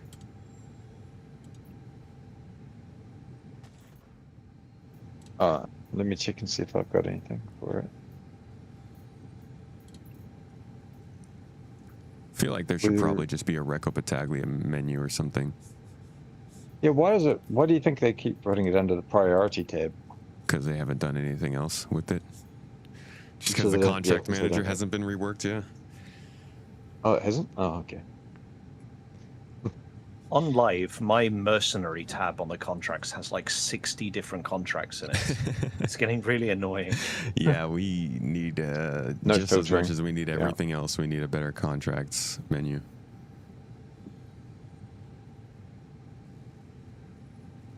Your oldest has no desire to have children. She's 19 and not hetero, so nothing happening there anytime soon. Your 16-year-old better not make you a granddad anytime soon. Yeah. Okay, so you probably shouldn't expect anything anytime soon. But also, you never know. People change their mind. It happens. Yeah, I've got nothing but ore mining. Avocado, do you have anything? I have 2, but I don't know what they are because I have the language pack, so they're just blank. But they pay 25k, so I'm imagining it's the same one that we just did. No, those are probably the ore mining. Oh, okay. Yeah. I'll leave the area. It might spawn something when we get back to Levski. Yeah, we'll see. because I accepted one and then it didn't actually accept, so now I have 0 out of 10 accepted, and that means it's not popping back up. So we'll see.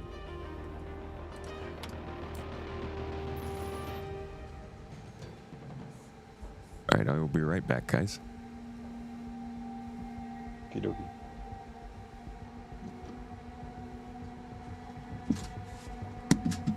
I also will. I'm gonna go get some paracetamol.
Hello.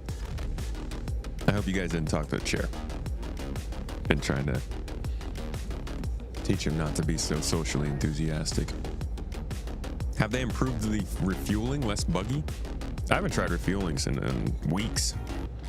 I don't even know.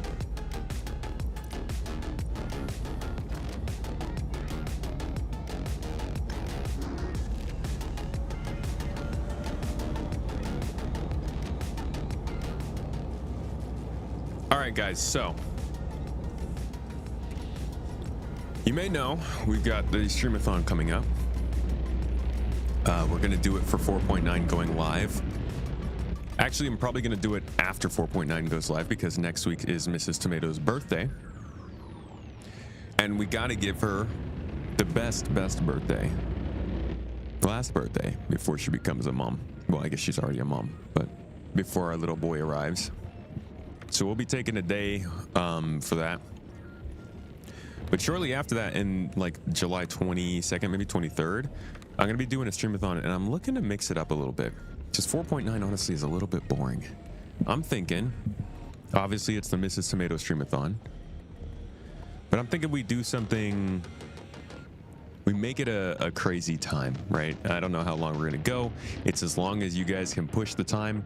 We will be going day after day after day for as many hours as we can live. Uncut because I need to sleep, but besides that, we'll just keep going every single day for all day. And I'm thinking maybe we do like a full criminal run where I just spend the entire time trying to be a criminal and survive in Star Citizen and see what it's like. But I'm also open to some other things. What do you guys want to see? Like, if you had to watch Star Citizen over the course of 30 hours, what would you want to see?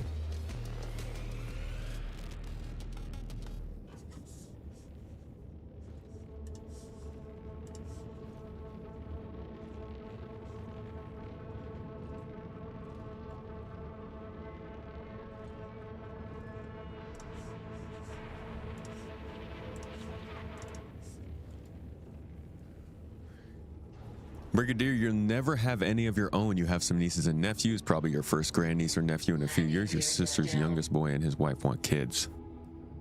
You gonna be Uncle Brig? Uncle Brig to our little Tomat. Get your bad boy vibes out before the little one arrives. My thing is, like, once you become a criminal, there's not that many places to go and chill. Just always on the run. 30 hours of a chair might be cool. I feel like most people probably won't be into it though.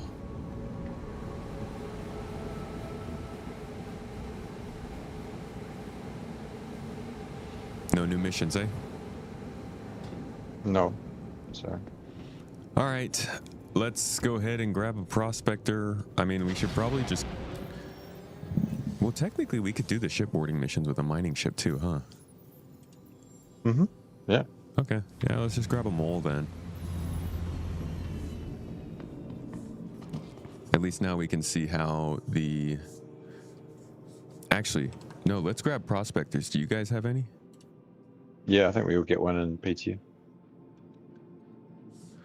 All right, how about we go ahead and just take out some prospectors? We can simultaneously see how it is to try and crack rocks right now. Because they said they buffed stuff.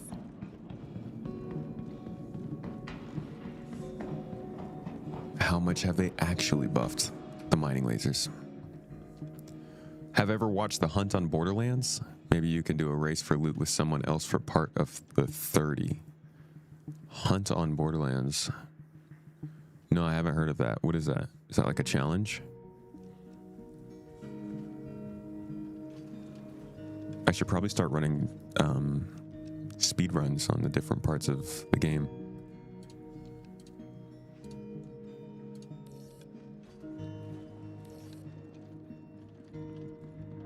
Don't forget the rocks you place to make it easier. Actually, yeah, that's a good point. I'm gonna go get another laser for the prospector. Okay. If you'd like to physically load, I can grab one for you to bring up as well. Ava, are you going to shop? Or are you just going to your hangar? I might drop off, actually. I've got a bit of a headache that's come out of nowhere. So, Okay. I'm sorry to hear that, man. They're not working. No, it's all good. It's all good. It's just the heat and stuff, so, yeah. I get you. Take care of yourself, dude. All right, I'll catch you later. Have a good one. Take it easy, dude. Bye. Modules and gadgets. Y'all are getting too complicated for me, man. I'm just trying to shoot a missile at a rock and watch it blow up. Okay. Yeah, we almost did that one. The hunt used to be a yearly event, longer now since 4 came out, when you race for rare guns to get points and the person with the highest score wins. Is that something that was done in a... Oh, okay, so it used to be done in Borderlands. I see.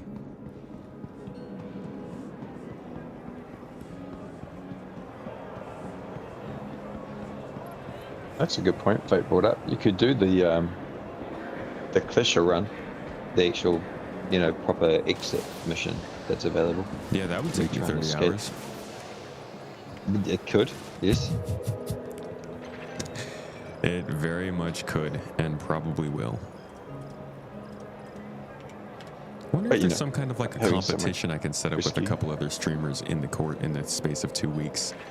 Where like easy, we did the scavenger hunt, and that was really fun. I'm wondering if I could do something that's like less concentrated that allows us to come back to it day after day. Like some kind of maybe a competition to gather the most of a certain thing. Gems would be a good one that you could do. Person with the most gems wins, or possibly the person with the most value of gems. Or maybe the person with the most unique armor sets that you have to like go like there are things you have to run to unlock certain items, right? I want to go to the refinery. Why am I in here? Maybe we make it so that like you got to get those specific armors from those things. So like the strata armor from something, and then The First ASD person to get a armor from Wicklow. Linux. Yeah. Tempting. It's tempting. I want to find something out because if we're going to do a streamathon, I know I'm going to be playing for a long time. I need to fill that with something since 4.9 is not the most exciting. It was a community event that the Borderlands community did. I see. Yeah, competitions in Star Citizen are going to be fun once the game's more reliable. That freaking scavenger hunt was so good. The video for that is coming together, folks. It's going to be entertaining watch.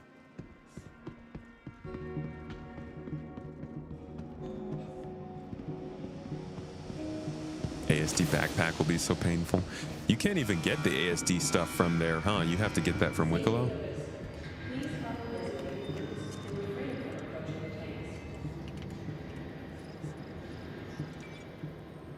Oh, they only have the size 0 and the size 2 helix here.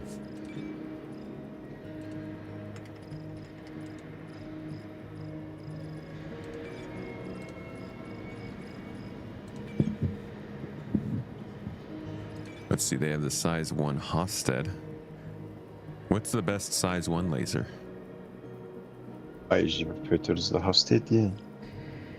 But that's because it's more forgiving. 100. Looks like the Klein goes up higher than the Hofstede. Mm-hmm.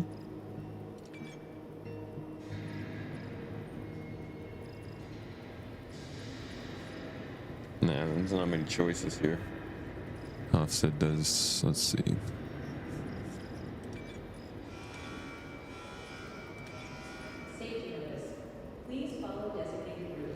Yeah, laser instability is plus 35. Resistance minus 45. So we need to stabilize our laser if we're going to use these. So we got a Hofstede. Yeah, they don't have a Helix one here. And then I'm going to need something that stabilizes us. Probably a...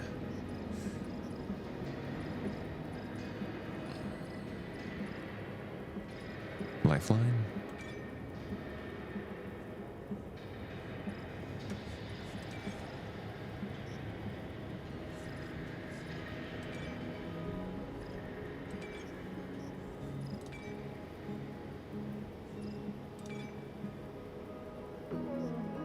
No, we need to bring up our laser power and then get gadgets to lower the instability. There's a Helix size 3, size 2 here, but not size 1.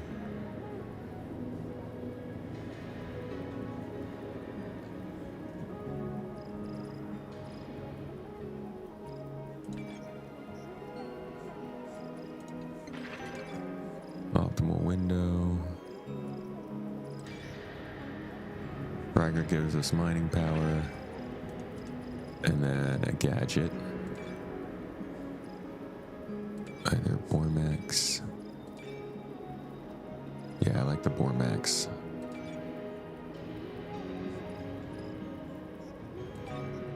Stalwart's pretty good though.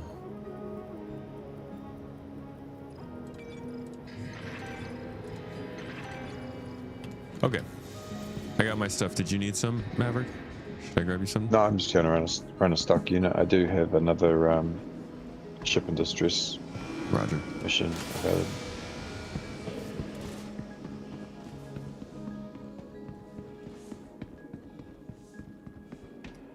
The hunt on Borderlands. I got to keep that one in mind. Thank you for the suggestion, Bastion.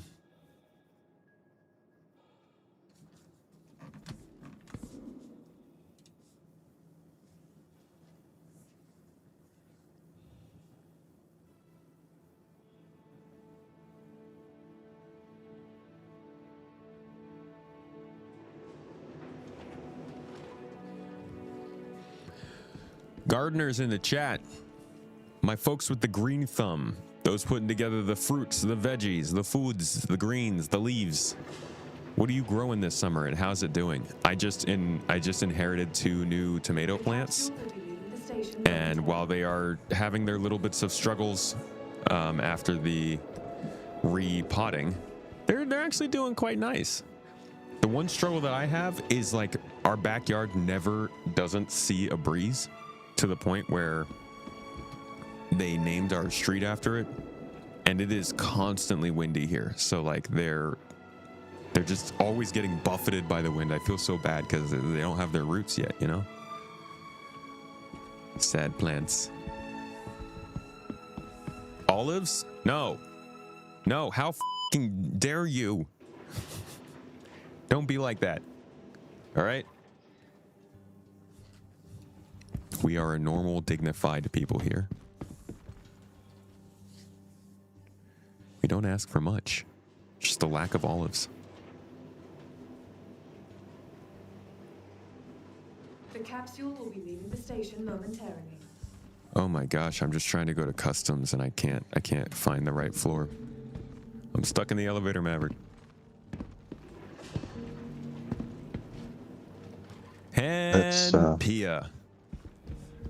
Hello, my friend. Good evening. How are you doing today?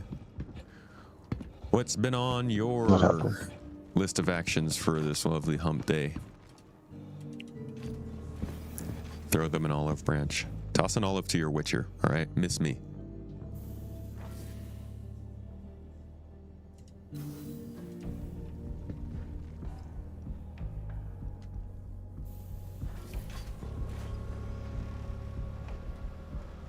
All of us seem to be buffeted by winds of change, just trying to grow some roots. You're not wrong, dude. It feels like all of our roots keep getting snipped every few years, huh? Just consistently trying to find a new way to adapt to the new norm. Enjoying the vacation. Hempia, where you at? Where are you vacationing?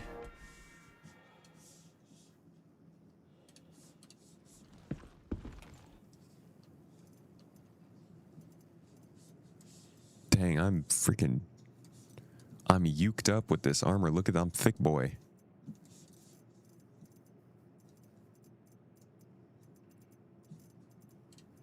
Okay, this is gonna be rough. We gotta find our gadgets here.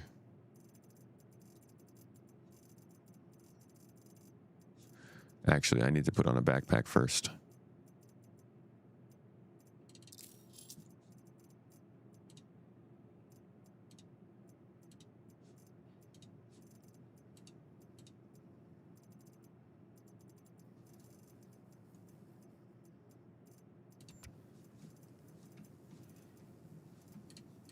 Grab those two. Grab one of these just in case. Gonna need a mining attachment just in case as well, and that. All right, should be good here. Now let's go ahead and adjust our prospector. Make sure it's got everything we need on it.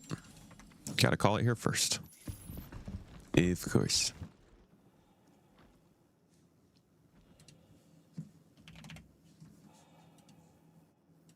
Gotta store it, actually.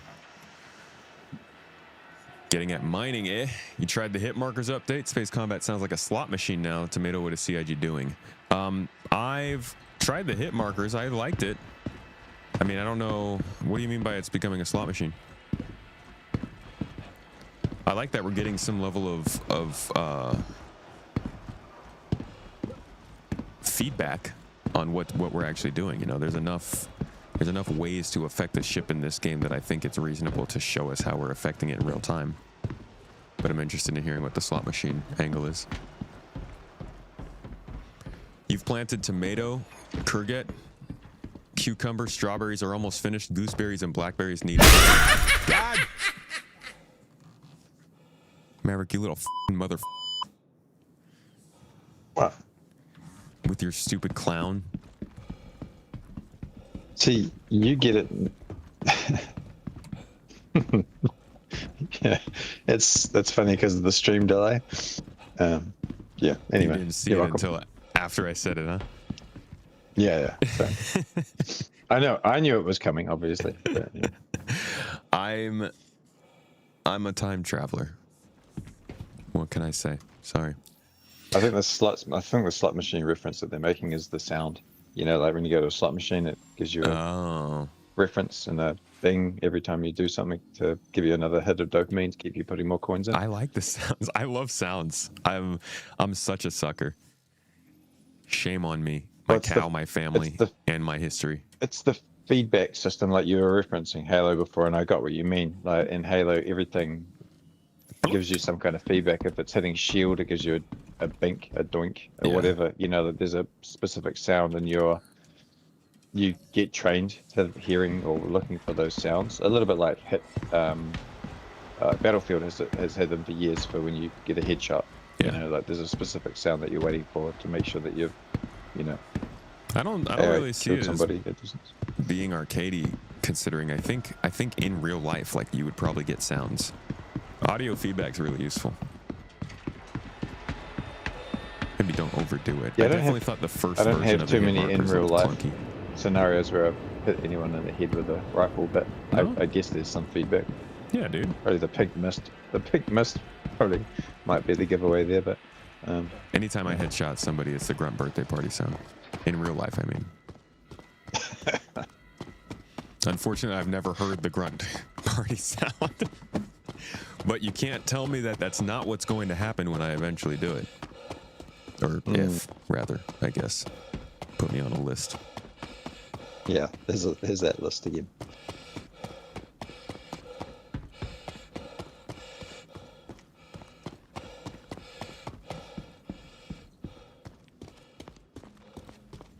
You like the auditory feedback, honestly. If you're looking away from the target to plan a maneuver, it's nice to hear that I'm still hitting the area I want to.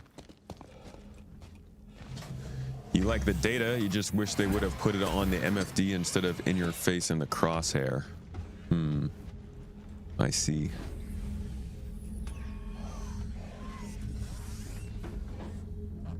I hope everyone's doing okay. Just finished watering the plants, getting some Star Citizen farming in now. Hell yeah, dude. Watering the plants. Birdie, how are the tomatoes doing? I'm always amazed at how tomatoes grow, dude. Tomatoes thrive. And I'm not saying that because of my own bias. Like, whenever I see tomatoes out in the wild, it feels like they're almost always just living it up. They don't take much, they're not that demanding.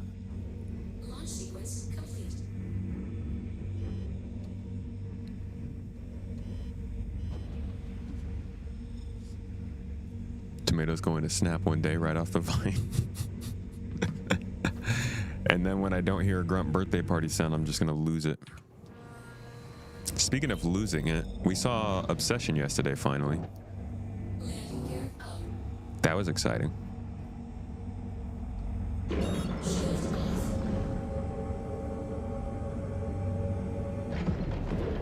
Alright, I'm out and about, sir. I'll stay in this local area for now.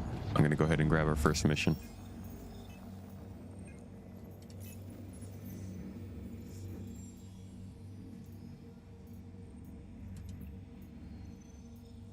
Oh look, she's got another ship in distress mission now.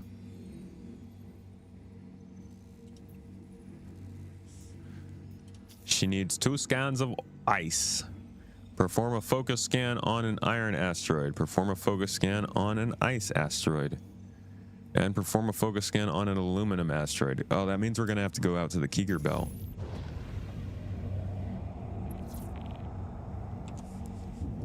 Is that the one they just moved it all to?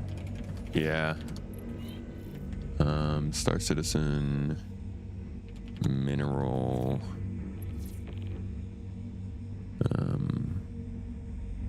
Signatures. Great. Thanks for picking that up.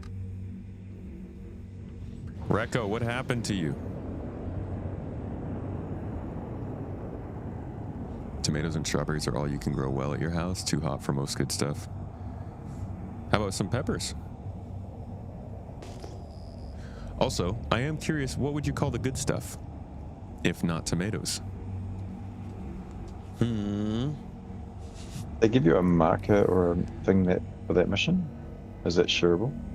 Let me see if it's shareable. There's no marker. No, there's no sharing either. Welcome, everybody. Thank you for coming in. This is your captain speaking. Tomato will be with you shortly. You can't take part in it? Well, I can just follow you and then find it. But even when you're there to help me, that basically means you can't do anything.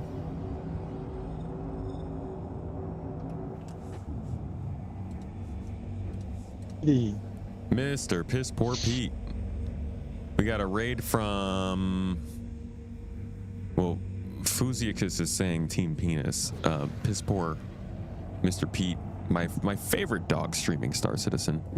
The only dog I know that streams Star Citizen, which I think is pretty impressive. Fantastically entertaining guy. Great to listen to, talk to. Super kind whenever we raid. He's always the most kindest of guys. And just a general good vibe to be around. Oh, is that the name of his org? Good to know. PC 101. Hi, dude.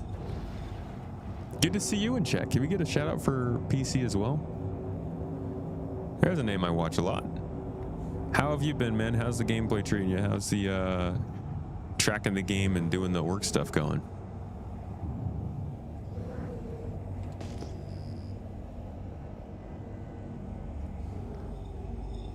Peppers. You do like tomatoes, want to do cucumbers and more fruits. Yeah, we should be doing more cucumbers around here. Mrs. Tomato's crazy for a cucumber. Good to hear that your tomatoes and strawberries are doing well, though. I made the poor decision of planting basil next to my peppers, so now I'm trying to handle the sunlight requirements. 4.9 is an Evo, or PT. It's an open PTU right now. So you're not missing a ton, but if you were really missing it, you could jump in if you truly like to. Hello, Lady Space Patrol. How are you today? Playing a lot of sand, not a lot of SC, because, well, I mean, because why not? The only people playing SC right now want to hurt themselves. I've been watching a little bit of Sand, and it looks like an interesting game. Is it, would you say it's accurate to describe it as kind of like a Sea of Thieves vibe, but in the desert?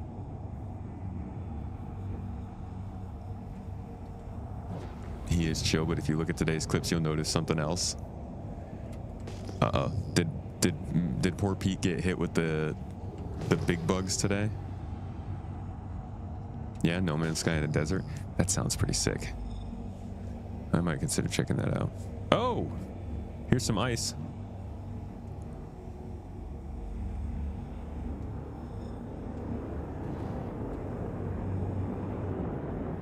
What is even quality ice?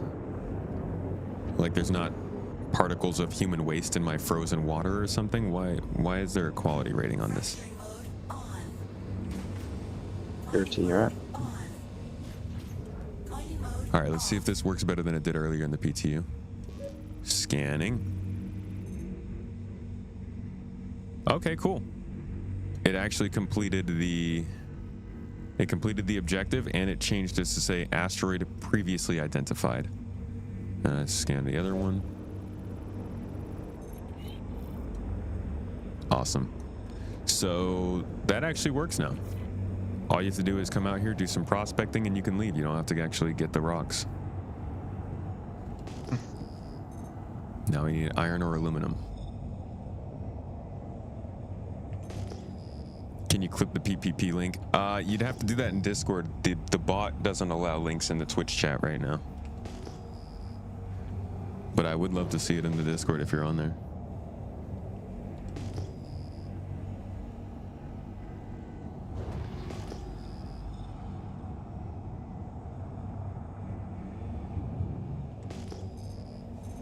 Ooh. The amount of debris that's out here is insane. Yeah, dude. This is like a whole freaking spaceship came apart over there. Yeah, I've never seen so much debris. Salvagers. Field.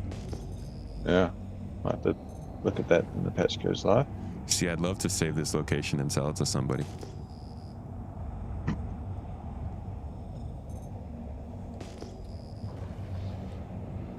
And just recorded as you did some exploration gameplay and discovered something. Exploration.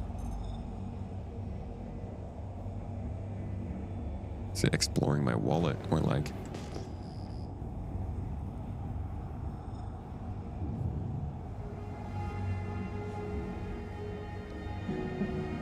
there's something else fancy out here. It looks like a...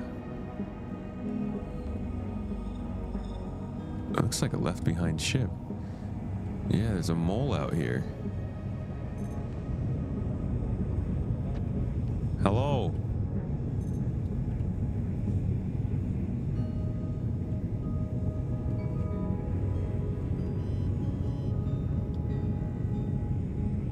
Interesting.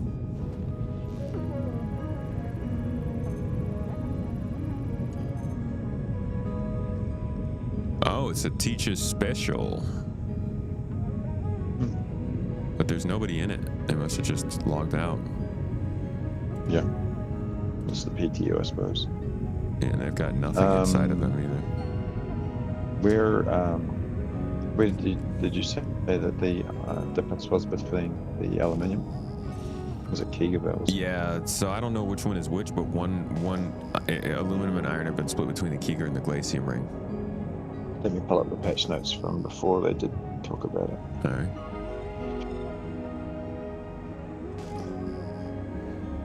Yeah, you can post it to SC General Chat. That's okay.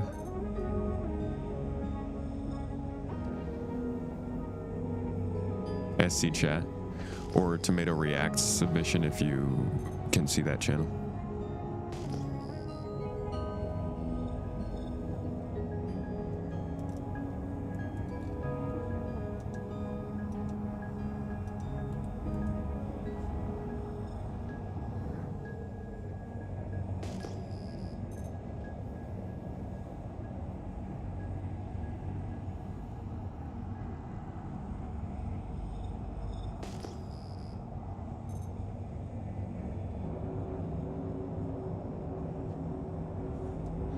I really need to pull up the list of signatures.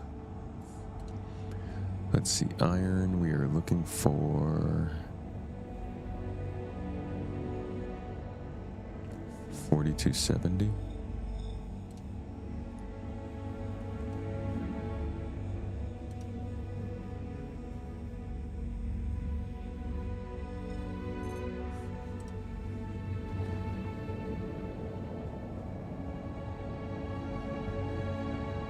Forty-two 70, 85, 40. Okay, basically multiples of 4270. So honestly, what we probably should do with our mining side of resources is figure out a way to be able to easily plug in a signature to a calculator that divides the number and sees what the perfect division is. That's the fastest way to determine what kind of material you're looking at. Yeah, the fast sheets usually are done up as multiples of 1, 2, 3, 4 up to 6 rocks, and then that way you just look down the list and you can sort of get a bit of a quick gauge.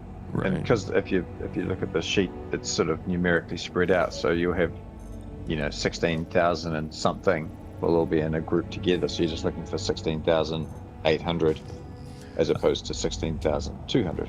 I gotta talk to Rig about making something official for the org on that. There is one floating about.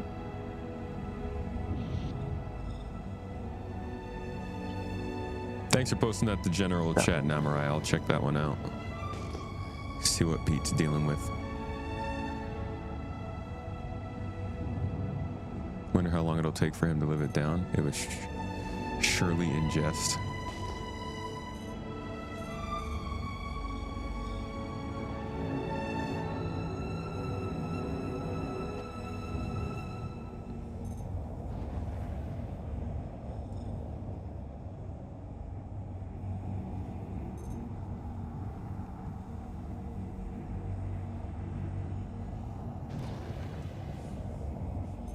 More ice.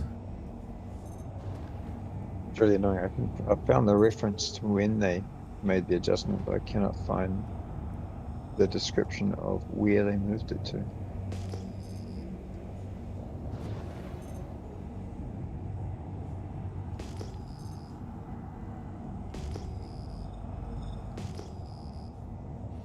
Let's see, aluminum is 4285 and iron is 4270.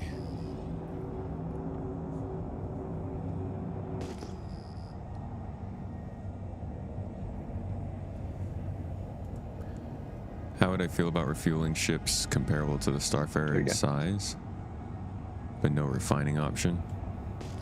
I think that would be nice. I think they need to figure out fuel balancing across all the ships first before they figure out how much fuel is in refueling ships, though. Alright, so they removed aluminium from the glacium. Okay. And increased ice and iron in the glacium ring and reversed it. So I'm just looking for the iron out here. next key about is where we need to go for aluminum.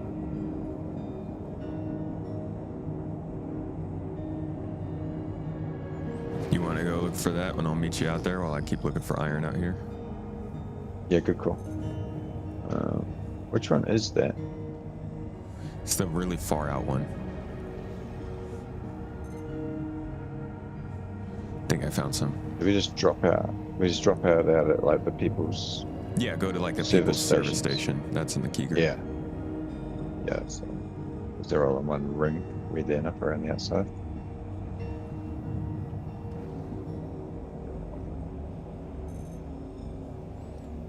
Alright, got some iron ore here. Oh, you do? Cool, I'll jump to you. Oh no, you just keep going for the aluminum and Keeger, and I'll meet you out there. So we don't have to mine it, we just have to scan it. I still need to scan iron to finish my mission. Gotcha. Yeah, I'm doing the same one you're doing in the background just so that I get the rip. Just Oh yeah, yeah, jump over here then. Be right there.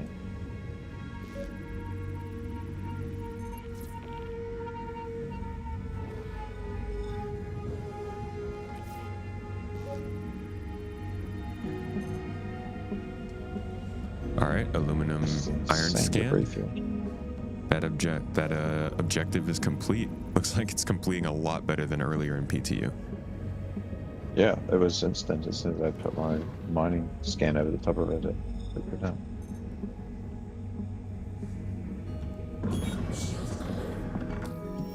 Alright, once you're here, I will set my spot for the Keeger belt.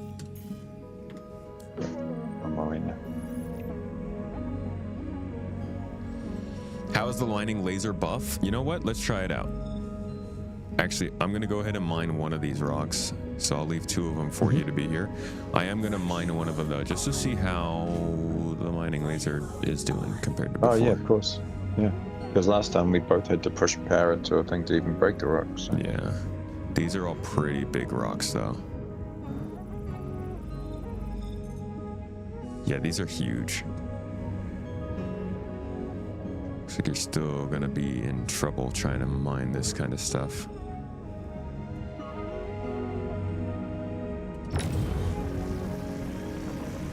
Like maybe with a helix you could do something like this, but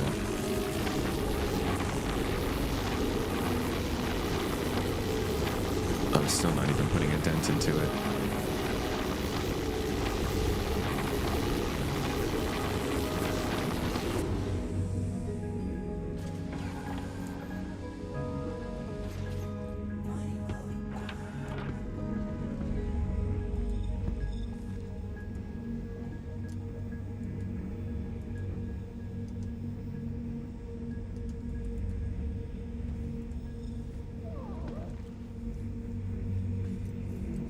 Interesting. On my screen it says asteroid previously identified.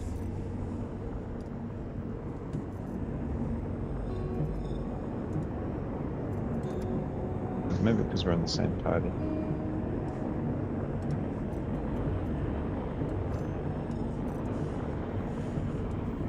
It is because have you scanned? Oh no, you haven't scanned all of them. Yeah, that's not good if you, so because we're in the same party. Oh shit. Yeah, no, because we're in the same party, it says this has already been identified. Man, that's dumb.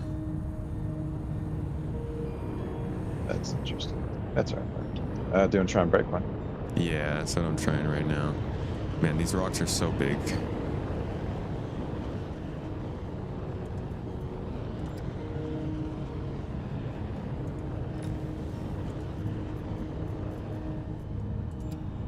Oh, that's a weird graphical glitch. Not even letting me place it on the rock.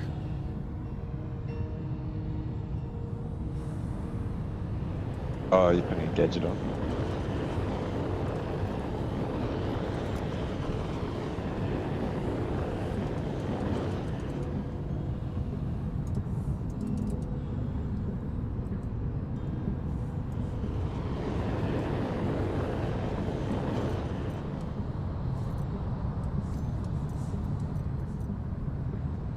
Okay, this new inventory system is not ready for gadgets.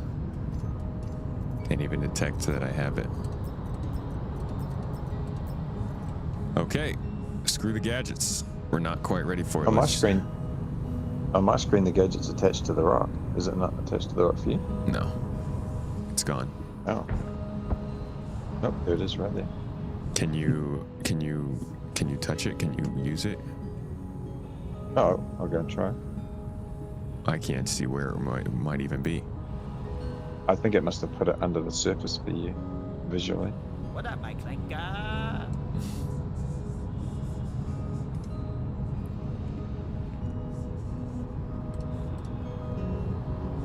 So it should be.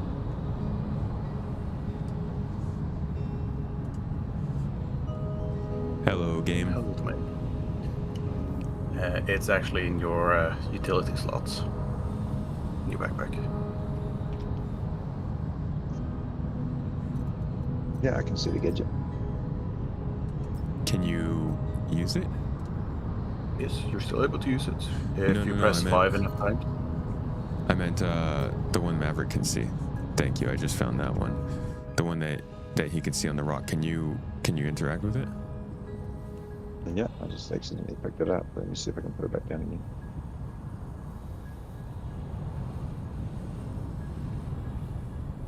I've also been having a good time recently with the gadgets. If you take them out into your hands It's and upside then down. just interaction place. Because sometimes you just see that it floating in the air, and then you can just go right up to the rock and immediately place it on. Yeah, I just had to push it through the rock to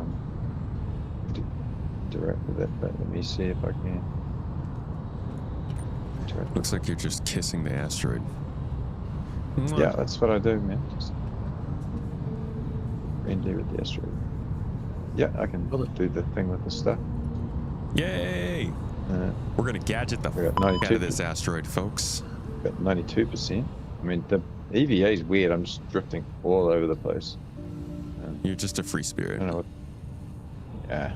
Dude, these rocks look so small when you're flying around them in your ship, and then you get out and they're just the size of your house.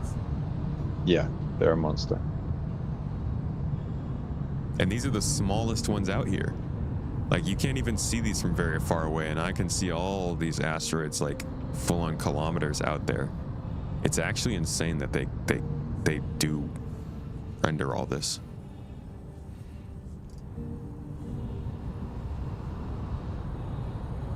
Yeah, if my player could just stay still for a second, I could actually interact with this and control it, but this is ridiculous. Like, I'm getting like a like thruster backwash from being out here in EVA, and yet there's none. I'm glad to have left you with that roll. Thank you, appreciate it. We're at 92%, so whatever that does. That's good. That'll be good. You got stuff with things. All right. Now I'm going to see if I can do any sort of damage to it first, and then I'll back off so we can jump in together. Don't accidentally mine the gadget. Yeah. All right, so with a Hofstede laser on a solo prospector with a rocket about 12,500 mass and a resistance of 9%, it's telling me it's impossible.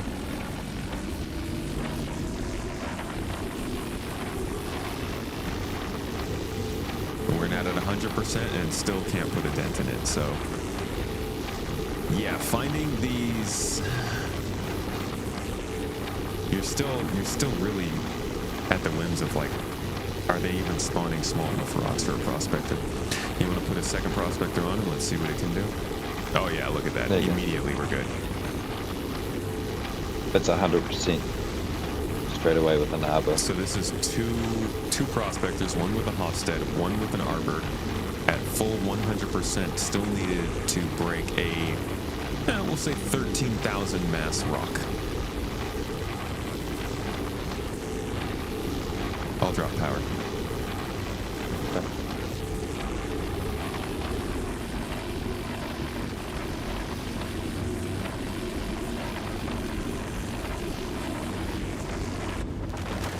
Interesting. All right, how big is this?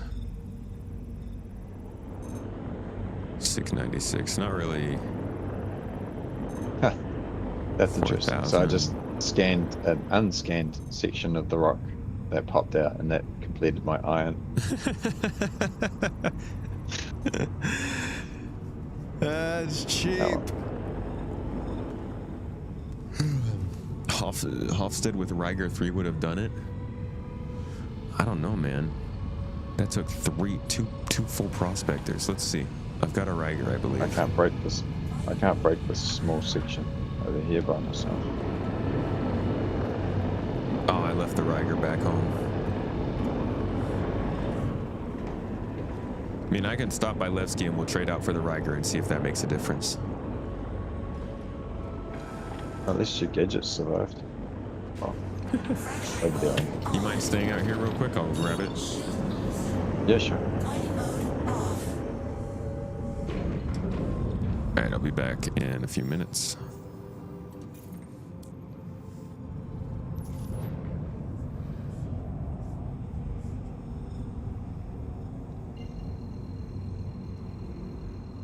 Good payout? Dude, we barely get any payout for this. We're not even mining those rocks. This is the nice part about these new missions. You don't have to mine. These are the first mining missions that are actually just for mining and prospecting and not for like refining and delivering materials as well. I don't even think you have to take this stuff back. I think you just have to literally mine it up and then you're good.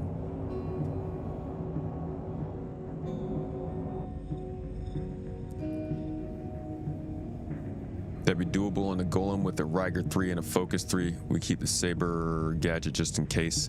Wait. The Golem, doesn't that use a size 0 laser? Can you put two consumables on a size 0 laser? I'm sure there are quantum rocks out here, Quantanium. I haven't seen them yet, but they must be.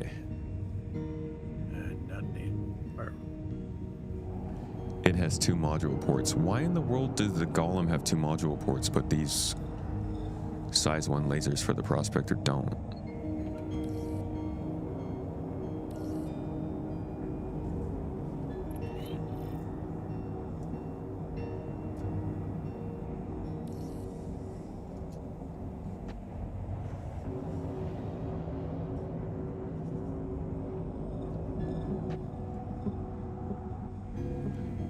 Oh, Golem's a size 1. I guess that's okay. That's a benefit of the Golem for sure.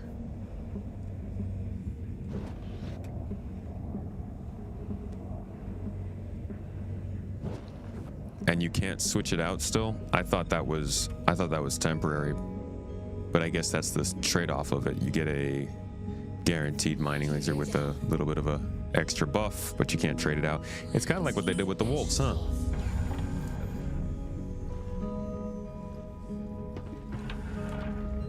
Prospector has 2 modules on the Helix 1. Yeah, but Levski is dumb. They don't have a Helix 1.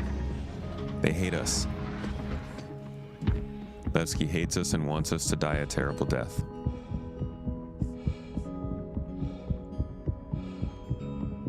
They also don't give us any kiosks out here, which is rude.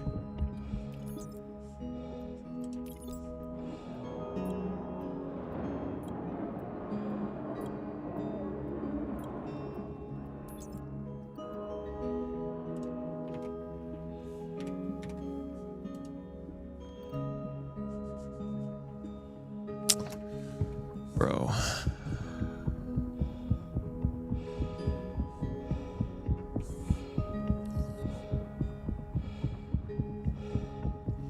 Hello, Quincy. Welcome back from AFK-ness. How's the mining in 4.9? We're still testing it out, still seeing what can and can't be done. That is kind of unfortunate that if in 4.8 you could have cracked that rock with a Prospector and a Riger 3, but it does seem like the 20% power boost has not really given us enough to do significantly better.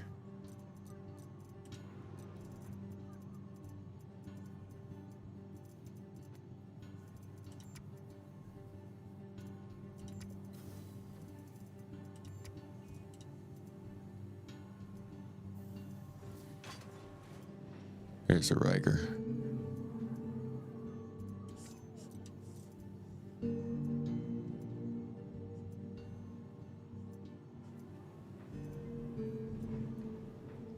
See, I've got the Helix 2, just not the Helix 1, unfortunately. Where's the Orion? Still eating, fattening up, getting bigger. They added the blueprint for the Pitman laser, so you might be able to change it sooner or later. Is that the one that's on the Golem? The Pitman. This is not where I need to be. I don't know what freaking pad I was at.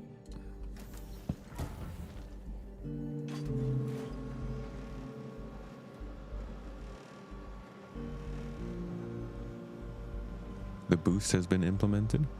What boost?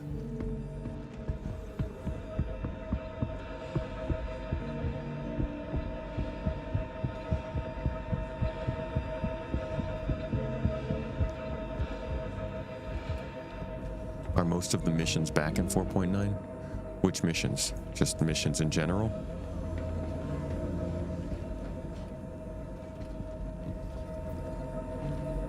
Oh, the 20% one, right? Duh. The one we've been talking about.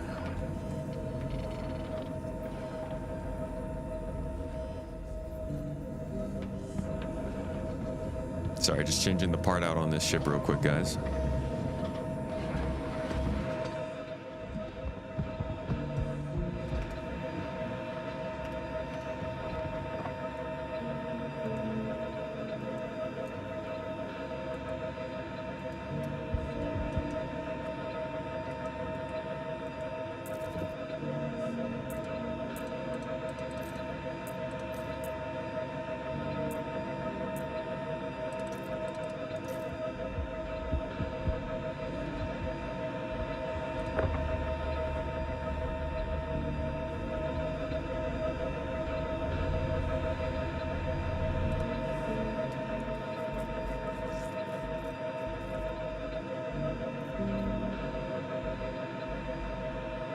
Where the hell did the module?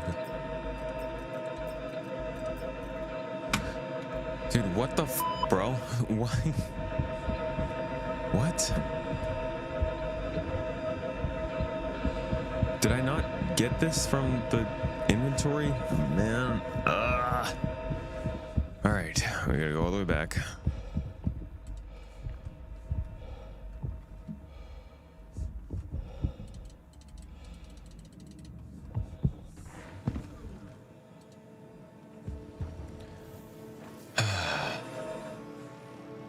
Last time you played 4.9 last week and they took out the missions across the board. Couldn't even get a lot of the intro missions. I think they've decreased the time it takes to manually scan a rock with the mining ships. Do you mean the Reco missions, Locke? Or all of them? Yeah, I think you're right. There's the Riger right there. What the f, bro?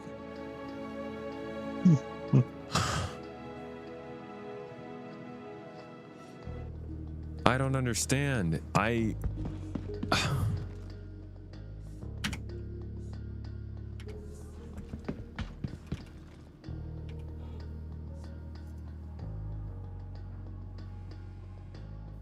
What's going on?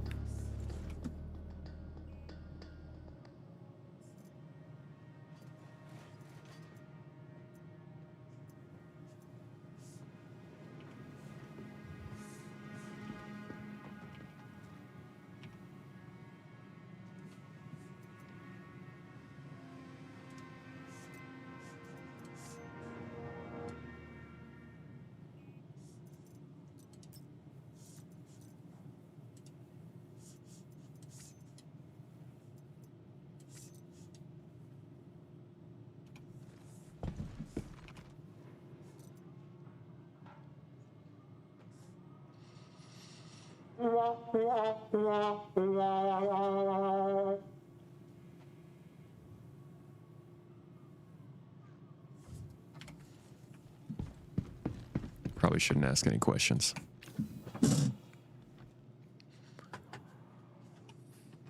Let's just take it. Let's just move on and assume that the world just don't like us right now. That's cool.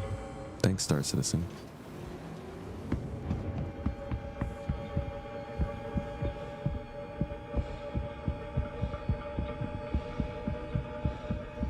SC Performance Viewer has the Pitman at the same level as the Helix 1 now. That's quite something. That makes that a pretty good laser. All right, we're loaded. So I'm gonna get this back in our backpack. And let's get going. Sorry that took so long, Maverick. All right, man.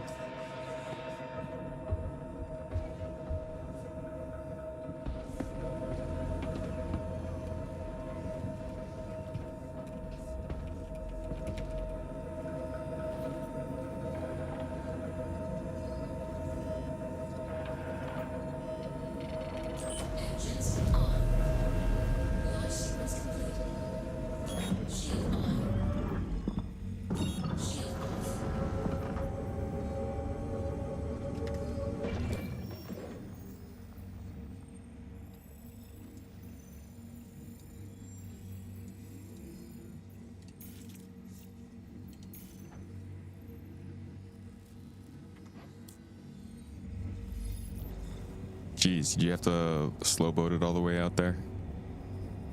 No, you can just jump to my marker.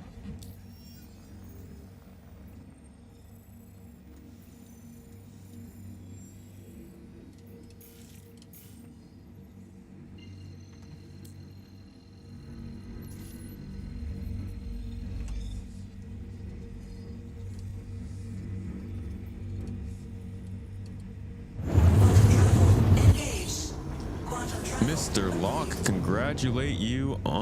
congratulations to you rather, on the 25 streams watched. Update that on the community board. Hope you're having a good week, bro. Just Game, are you in the game with us? I'm currently downloading the PTU. Okay.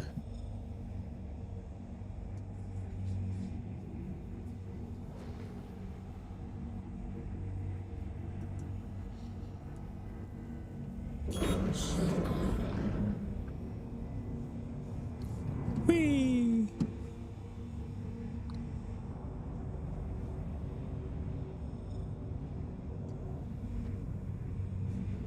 All right, let's see what this rock can do now with the Riger.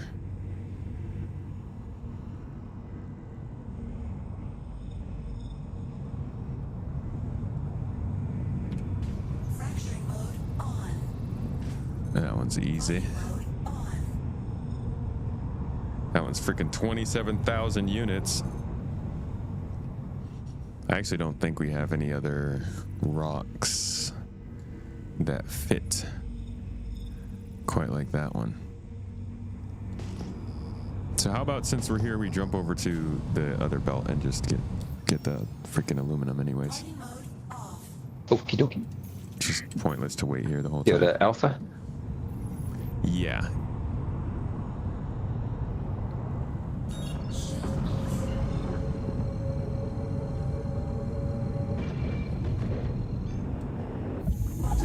You upgraded your fuel pods on the Gemini to 32 SCU with 2.14 transfer rates for about 1.1 million credits. Over a 50% capacity increase. Yeah, but now you don't have all them credits. Of all the missions that were available, Locke, the biggest surprise was the intro CFP mission is now working. Oh my god. That's actually pretty good because that's an important mission chain. I hope you're enjoying the beach, dude. Enjoy that vacation. People are out and about right now. Like, I know I made that video about CIG being on summer break, which they're not. It's not full CIG summer break, just obviously things are slowing down a little bit.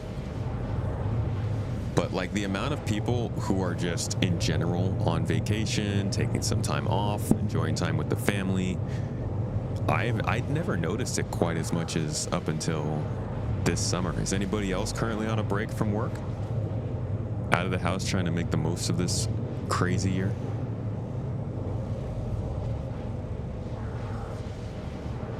You can make over $1 million in just about an hour of refueling. It's not a bad trade-off then.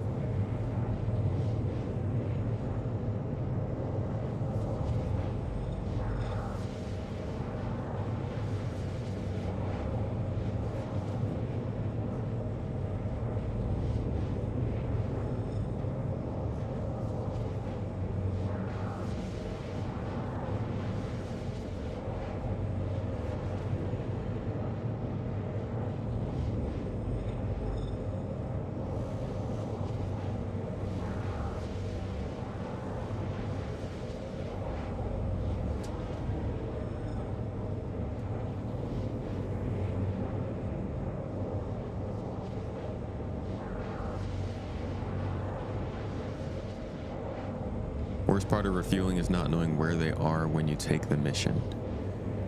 If sometimes somebody's calling for a refueling mission, they're like 17 grandmothers away. Ain't nobody got time for that. This music is so freaking boring.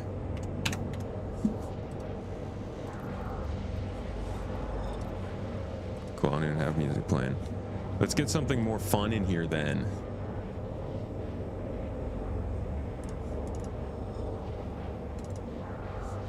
Trying to wake up the chat. Trying to talk to some folks. Hello, friends. Hello to all of you out there. Second screeners. What you up to? What you doing? What's happening? How's your July? Sorry, I'm done yelling at you now. 24th is your last workday before vacation. You already got 20th and 21st off. Because it's National Day in Belgium. Nice, dude. That's very good. Congratulations, by the way, on beating back the Americans. That was what a day. What a match. Tola Garf. Mr. 10 subs in.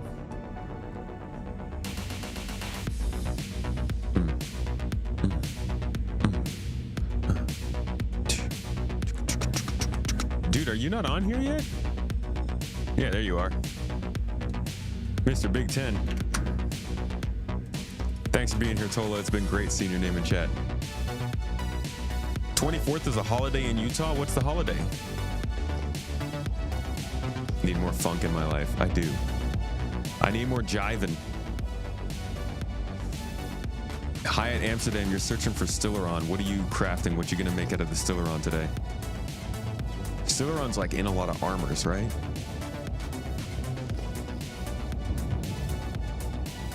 You don't follow soccer?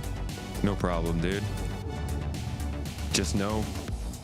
Welcome, everybody. Thank you for coming in. This is your captain speaking. Tomato will be with you shortly. It's fun to watch play. Oh, we got a raid from Meyer. Perfect. The hype is coming in. We asked for the hype, and the hype is here. What's up, guys? Welcome in, Meyer and your crew. Thank you so much for raiding, jumping in to join us. If we get a shout out from it, man, then I can see what he's playing and possibly make fun of him for playing that one scam game if he is. If he is coming over from Star Citizen. What y'all been up to today? Double 4th of July fireworks every year, Fate. Dude, we've been having 4th of July fireworks for the last 4 days. I think people missed that it's over. There we go. Chest popping. You know what's awesome? Rating into an advert. Good job, Twitch. Oh no. Yeah, that's an unfortunate one. I'm wondering, I feel like if I kept on top of ads on Twitch, I could maybe run them at more strategic times so that people weren't getting screwed by them so much, but it's really hard to remember it when you're live. I don't know how people keep on top of that. Maya, you're flying around looking at Xenothreat stuff. Was any of it any bit of interesting? Played the day before.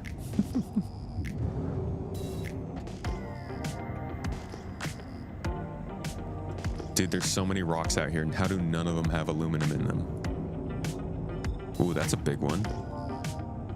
You're telling me there's nothing to mine in that giant... Dude, that thing is like the size of my country. How is there nothing to mine in there? If there's oil, you know we'd find a way. Sadly, wildfires in Utah are insane, so very few private fireworks. Yeah, I mean, it's not a great time for fireworks.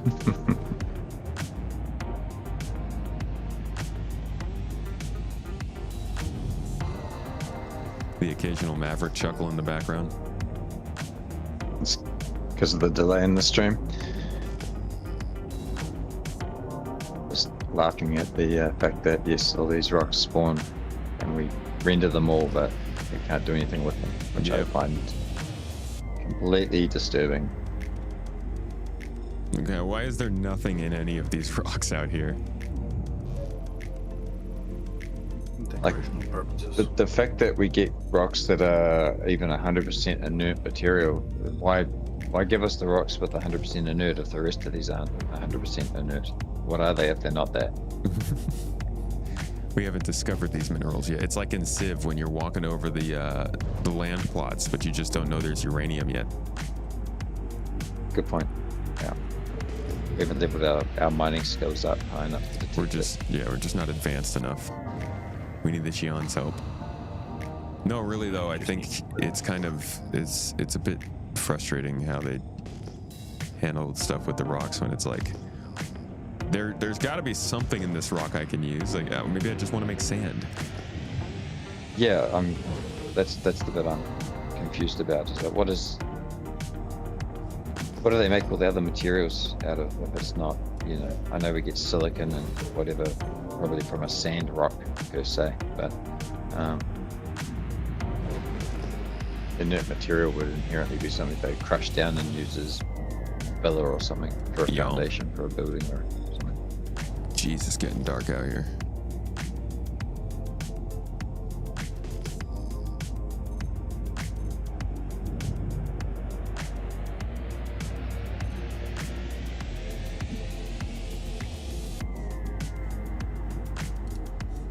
When does a dad joke become a dad joke? When it becomes apparent.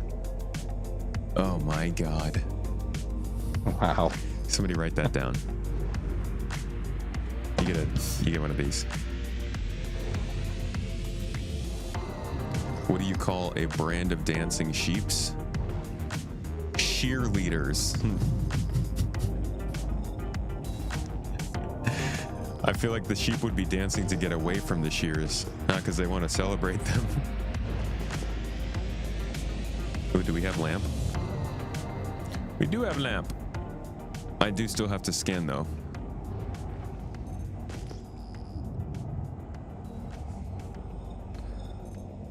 Wow, it looks beautiful out here with this lighting change.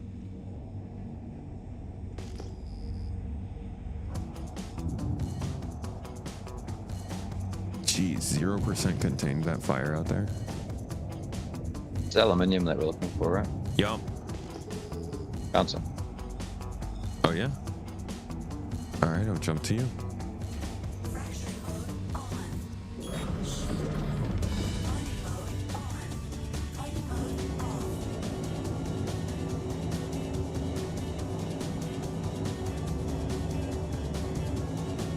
What are the most significant changes and additions that I see to 4.9?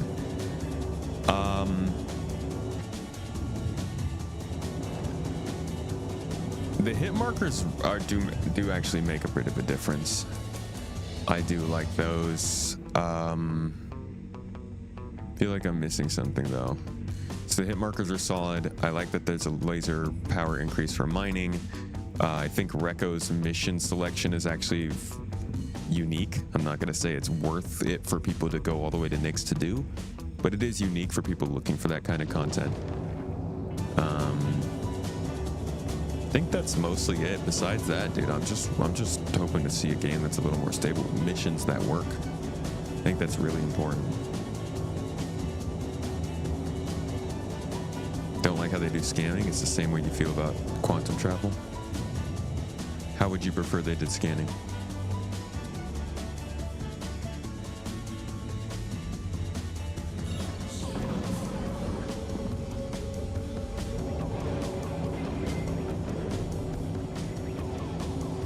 What do you call a sleeping bull? A bulldozer?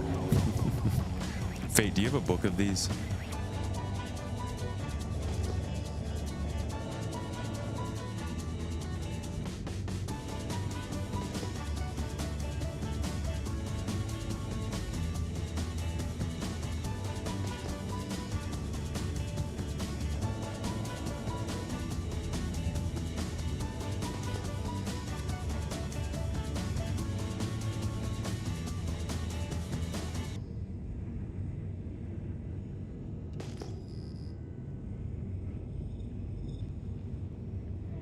Man, we're cruising.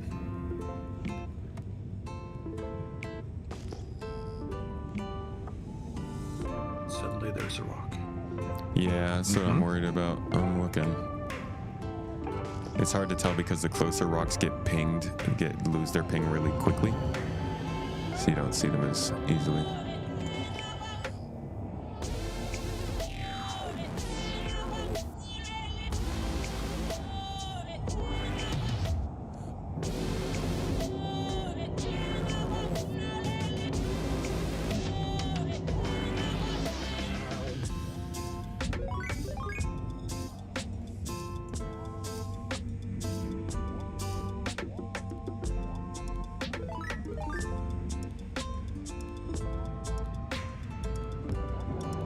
There you are.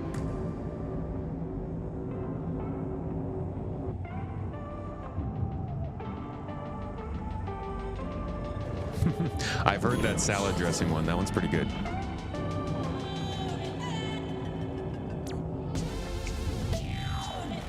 All right, I'm with you. What kind of sizes do we have on these rocks? Breakable. Oh yeah, you cracked one already, huh? All right.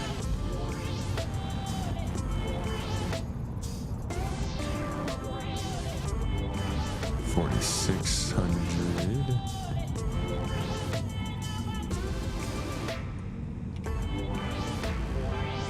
$4,200. These are all too easy to break. I'm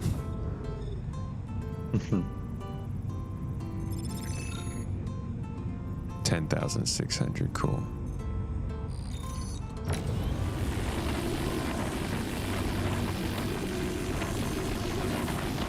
$10,600 mass, right? Checked out. Consider the contract complete. Man, honestly, it still takes a while to survey that many rocks. All right, looks like you can crack a 10,000 mass rock. We got a Riger 3, a Hofstede laser. The rock itself is 10,676 mass. 0 resistance, 3.42 instability, and we are slowly getting that laser up there. But this is with the 20% power boost to size 1 lasers.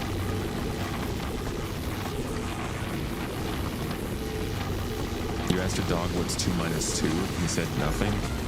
Dogs are pretty smart at math if you ask them questions that they know how to answer. Dogs are actually better at math than a lot of the people I went to math school with. Math school? Math class?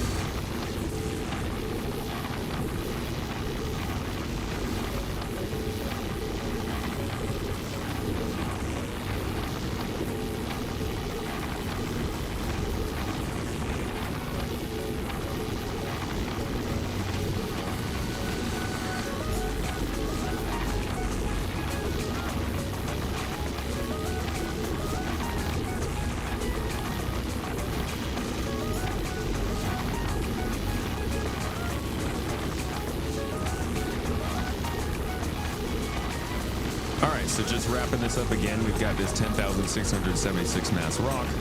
We got a size 1 laser, a Riger C3 module.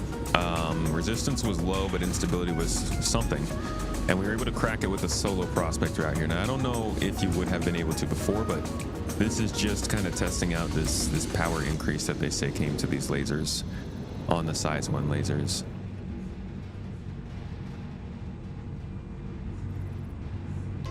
This is 4,200. This one is 4,500. Let me see if I can find one more rock in the nearby area that's like 10,000 mass. Just see if we can crack it.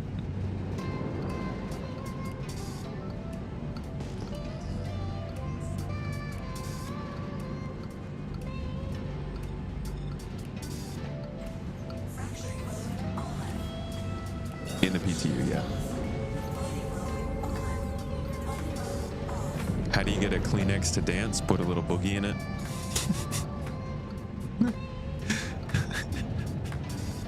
We have too many dads in this chat, bro.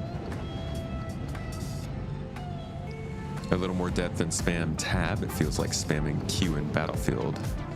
Yeah, I agree with you there. The pinging model is not great. I hope that scanning takes over more of our mid to long distance analysis, not just pinging.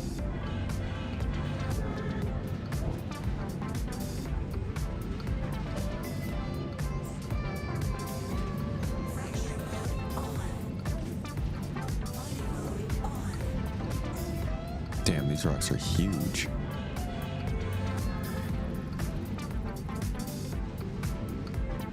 $16,000 in this one. So I highly doubt we can do anything to this at 16,000. 42% resistance. Yeah, we're not even going to touch it. So it's not like this has made the prospector super powerful. Granted, we're not using a helix laser. Let's see if there's anything else we can find out here.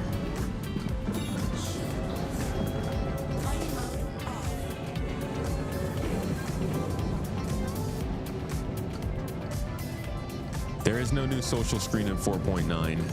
I actually didn't check to see if proximity chat was included like they had said they wanted to. Maverick, did you see that? Let me have a look. I haven't heard any reports of it or anything. No, I've not seen any comms updates.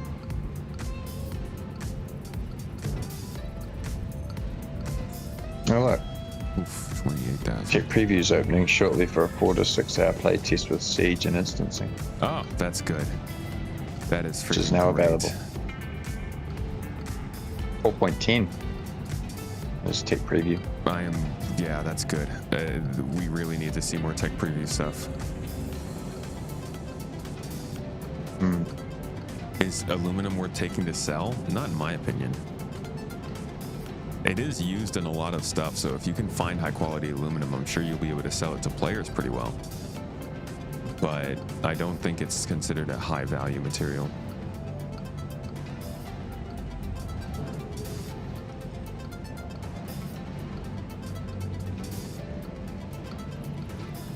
Give us something, come on. I'm looking for something around like the 10 to 12,000 mass range. I think that's what tests this thing. But all these rocks are, like, everything I'm finding is still too big for the prospector. And a 20% increase is not making a big difference in that category. Where it might help a lot though is with the Golem, as people were saying, the Golem comes stock with a laser that sounds like it is being made equivalent to the Helix, and it allows for 2 consumables. So if that laser can be equipped to other places, or if you have a Golem, this will probably be more helpful there than anywhere else. The Golem was already equivalent to a Helix laser. It was our, oh, okay, that's good. But I mean, with the Golem having the laser that is that size, getting the 20% increase, that's pretty nice for a Golem compared to a prospector. Absolutely. But 5,000.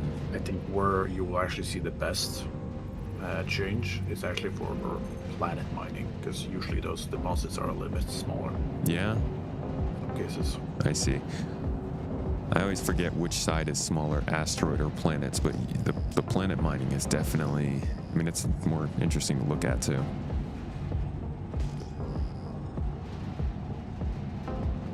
Yeah, I'm not finding anything out here still that I can get with the prospector. Just those ones that Maverick found.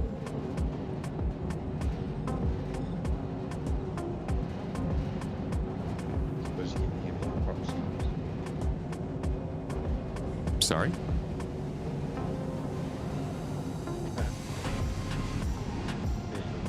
Oh, Maverick's testing VoIP.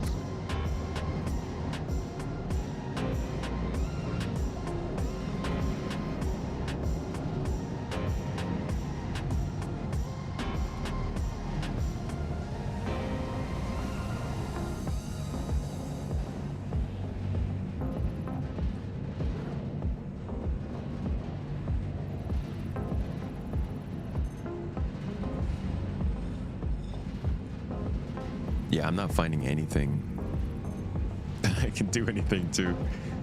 Prospectors are still out of luck out here. But it's also the Keeger Belt. Maybe they considered this like more of a challenging location that'll have larger rocks. Just like with the feedback that we get from the hit markers, though, it would be great to have some sort of feedback of like, okay, this asteroid belt's where you want to go if you're a beginner and you got small lasers and that kind of stuff. Here's where you want to go for the late stage stuff. Not sure if they have that yet defined. Where they're wording the missions, do you think that they're potentially going to be using these as like a entry level to mining, somewhat tutorial? I don't know. This doesn't feel like it's early enough in the game to do that. I think Well, that's what I was thinking. If it's in Nyx, it's not definitely early game. Yeah. So. Seems like anything that is related to learning should be in Stanton, but instead, because they're building everything out at the same time, they feel like there should be full progression from beginning to end in each star system, which is making things feel weird. Right. You always assume the Prospector was intended for planet-side mining. It seems like it, and I mean, just game, as you said, everything's bigger in space. I feel like there should be some way for the game to communicate that to people before they spend 2 hours coming out here and realizing everything's too big. You're still able to find some good deposits for like a prospector, but it might just be a little bit more harder to find. Yeah, so I just came across some. It seems like ice tends to spawn in fairly small. But the thing is, like, none of these are really fringe. Everything I get is either 4,000 in mass or 38,000 in mass. I need something in between to test what this thing can actually do. But also, here in Nyx, a lot of the rocks have like really high resistance because of beryllium, lindinium. Okay, but that's good. You feel like that's clear to you that, like, if you come to Nyx, you're expecting higher resistances? A little bit more, yeah. Prospect was originally concepted to make boreholes in the ground. They have some really cool concept art for it that I still hope comes true someday. Yeah, it's quite timely that they brought that up, because I was about to say, you know, the mining nodes that we're supposed to park over the top of and harvest from the surface of planets. Yep. I wonder if maybe they'll use these oversized asteroids for that, and they'll put those nodes into these big asteroids, so you sort of park up and you can sort of just harvest from one location. Yeah. And just extract that point, as opposed to breaking these giant rocks. They'll just spawn nodes that you can park over the top of and extract directly from if you've got the right X or Y equipment or gadget or whatever it is that's required to do it. I'm hoping those end up being veins like in Satisfactory, and you could just park on it and mine it for like weeks at a time before it finally gives up. That's it. Yeah, just a vein that you can just keep extracting from, but it's, you know, like I'm looking at a giant asteroid at the moment. I mean, I could land on this, fly away, and I wouldn't be able to see the prospect of this, how big this damn thing is. Yeah. I would very much would like to be able to scan, do a deep scan with a module of some description that allows you to find the veins. A little bit like how they do it in Elite Dangerous, where you can see the certain types of surface area and the fissures on the asteroids that they either fire the drilling missiles into that do the deep rock explosion. Yeah. That sort of thing, but if you park your ship over the top of it, it sort of immobilizes your ship, so you turn off shields or something to that effect. So there's some risk involved in doing that process, because it exposes you to attack from other players or damage from Yeah, agreed.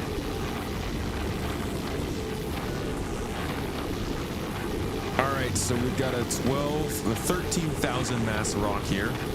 I didn't even have to put a gadget on it, but with the Riger module, with this buff that we see in the PTU at least, it looks like we're slowly making some progress on it. So around 13,000 mass you can hit with your Prospector, but you're still missing so many. I mean, a lot of times you're running into anywhere from 20 to 80,000 mass rocks. So as is being said in the chat, Prospector and the Golem still feel like they're very much meant for planetary mining with smaller deposits.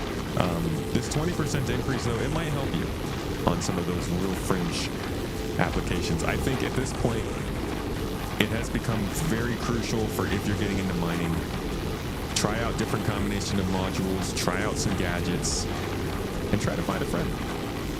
We got plenty in GII if you want to join our mining corps and make some more money doing it and turn in some materials to stuff that actually people need to do more operations. Other than that, latest look at the PTU.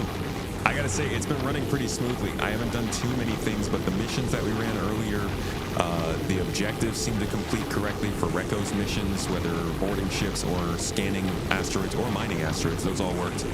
We haven't tried any of the other stuff, but the 4.9 PTU is definitely so much better performing than the 4.8 PTU right now.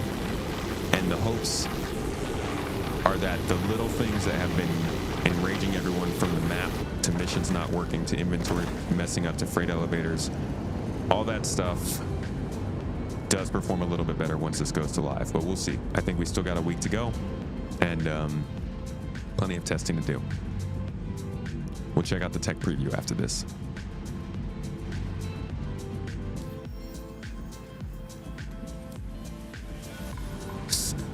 Successful crack, sir.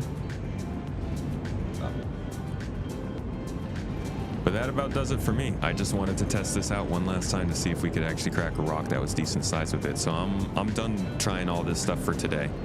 I gotta get to work on some videos. Thank you for helping me out with this, Maverick. Anytime, dude. Anytime. And just carry on. Get off to work. Thank you too for popping in, Just. Are you usually available to play around this time? Yeah. I am usually available for this time. All right. Now keep it in mind. Thanks, guys. I'll see you later. See you, man. Ciao. Game sound is too loud. Thank you for the heads up. I did not know. Hard for me to tell, because I'm not hearing the same exact sound that you guys are. I'm just hearing the how they interact with each other. You'd love to be able to build holes in moleholes, like in the Mars trilogy from Ken Stanley Robinson. I haven't seen that trilogy or read it, but I'd love to build bases in like caves. I think that would be sick. Guys, thanks for being here. I appreciate you. Thanks so much for joining us for this stream. July is a crazy month. It is. I'll leave it at that. It's a crazy month. We got a streamathon coming up in a couple of weeks. I hope you guys can join us for that. It's going to be a big time. I'm looking for some interesting things that we can spend that time doing, whether it's a constant criminal run. We try to do some kind of a competition with some other streamers, collecting armors and stuff. I don't know. I like some of the ideas we talked about, so I'll toss them around a little bit with supporters, and we'll find something good that we can do for 30 plus hours in Star Citizen. I'm going to pass you all on over to another Star Citizen streamer today. We have been raided by Carolinger quite a bit and have not gotten to raid him back. So I'm going to send you all over to Carolinger so you can check out. It looks like he's doing some spacecraft, actually. Go jump in, see what kind of other space things he's doing. Maybe it's a little more fast and aggressive than Star Citizen. And enjoy your day. Thank you to Toes Gang for the...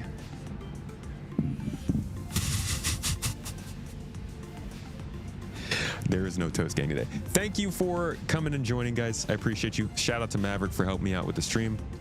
Shout out to YouTube for keeping chat fantastic. And shout out for Twitch for being lovely perps. Y'all enjoy your day. Have a wonderful one. Take care of yourselves. Eat something you love. Give somebody you love a hug. Do something you love. Life is crazy right now. Everybody needs something to celebrate. I hope to see you all on Friday, maybe for something a little more exciting. Thanks for being here. Have a good one. Catch you later.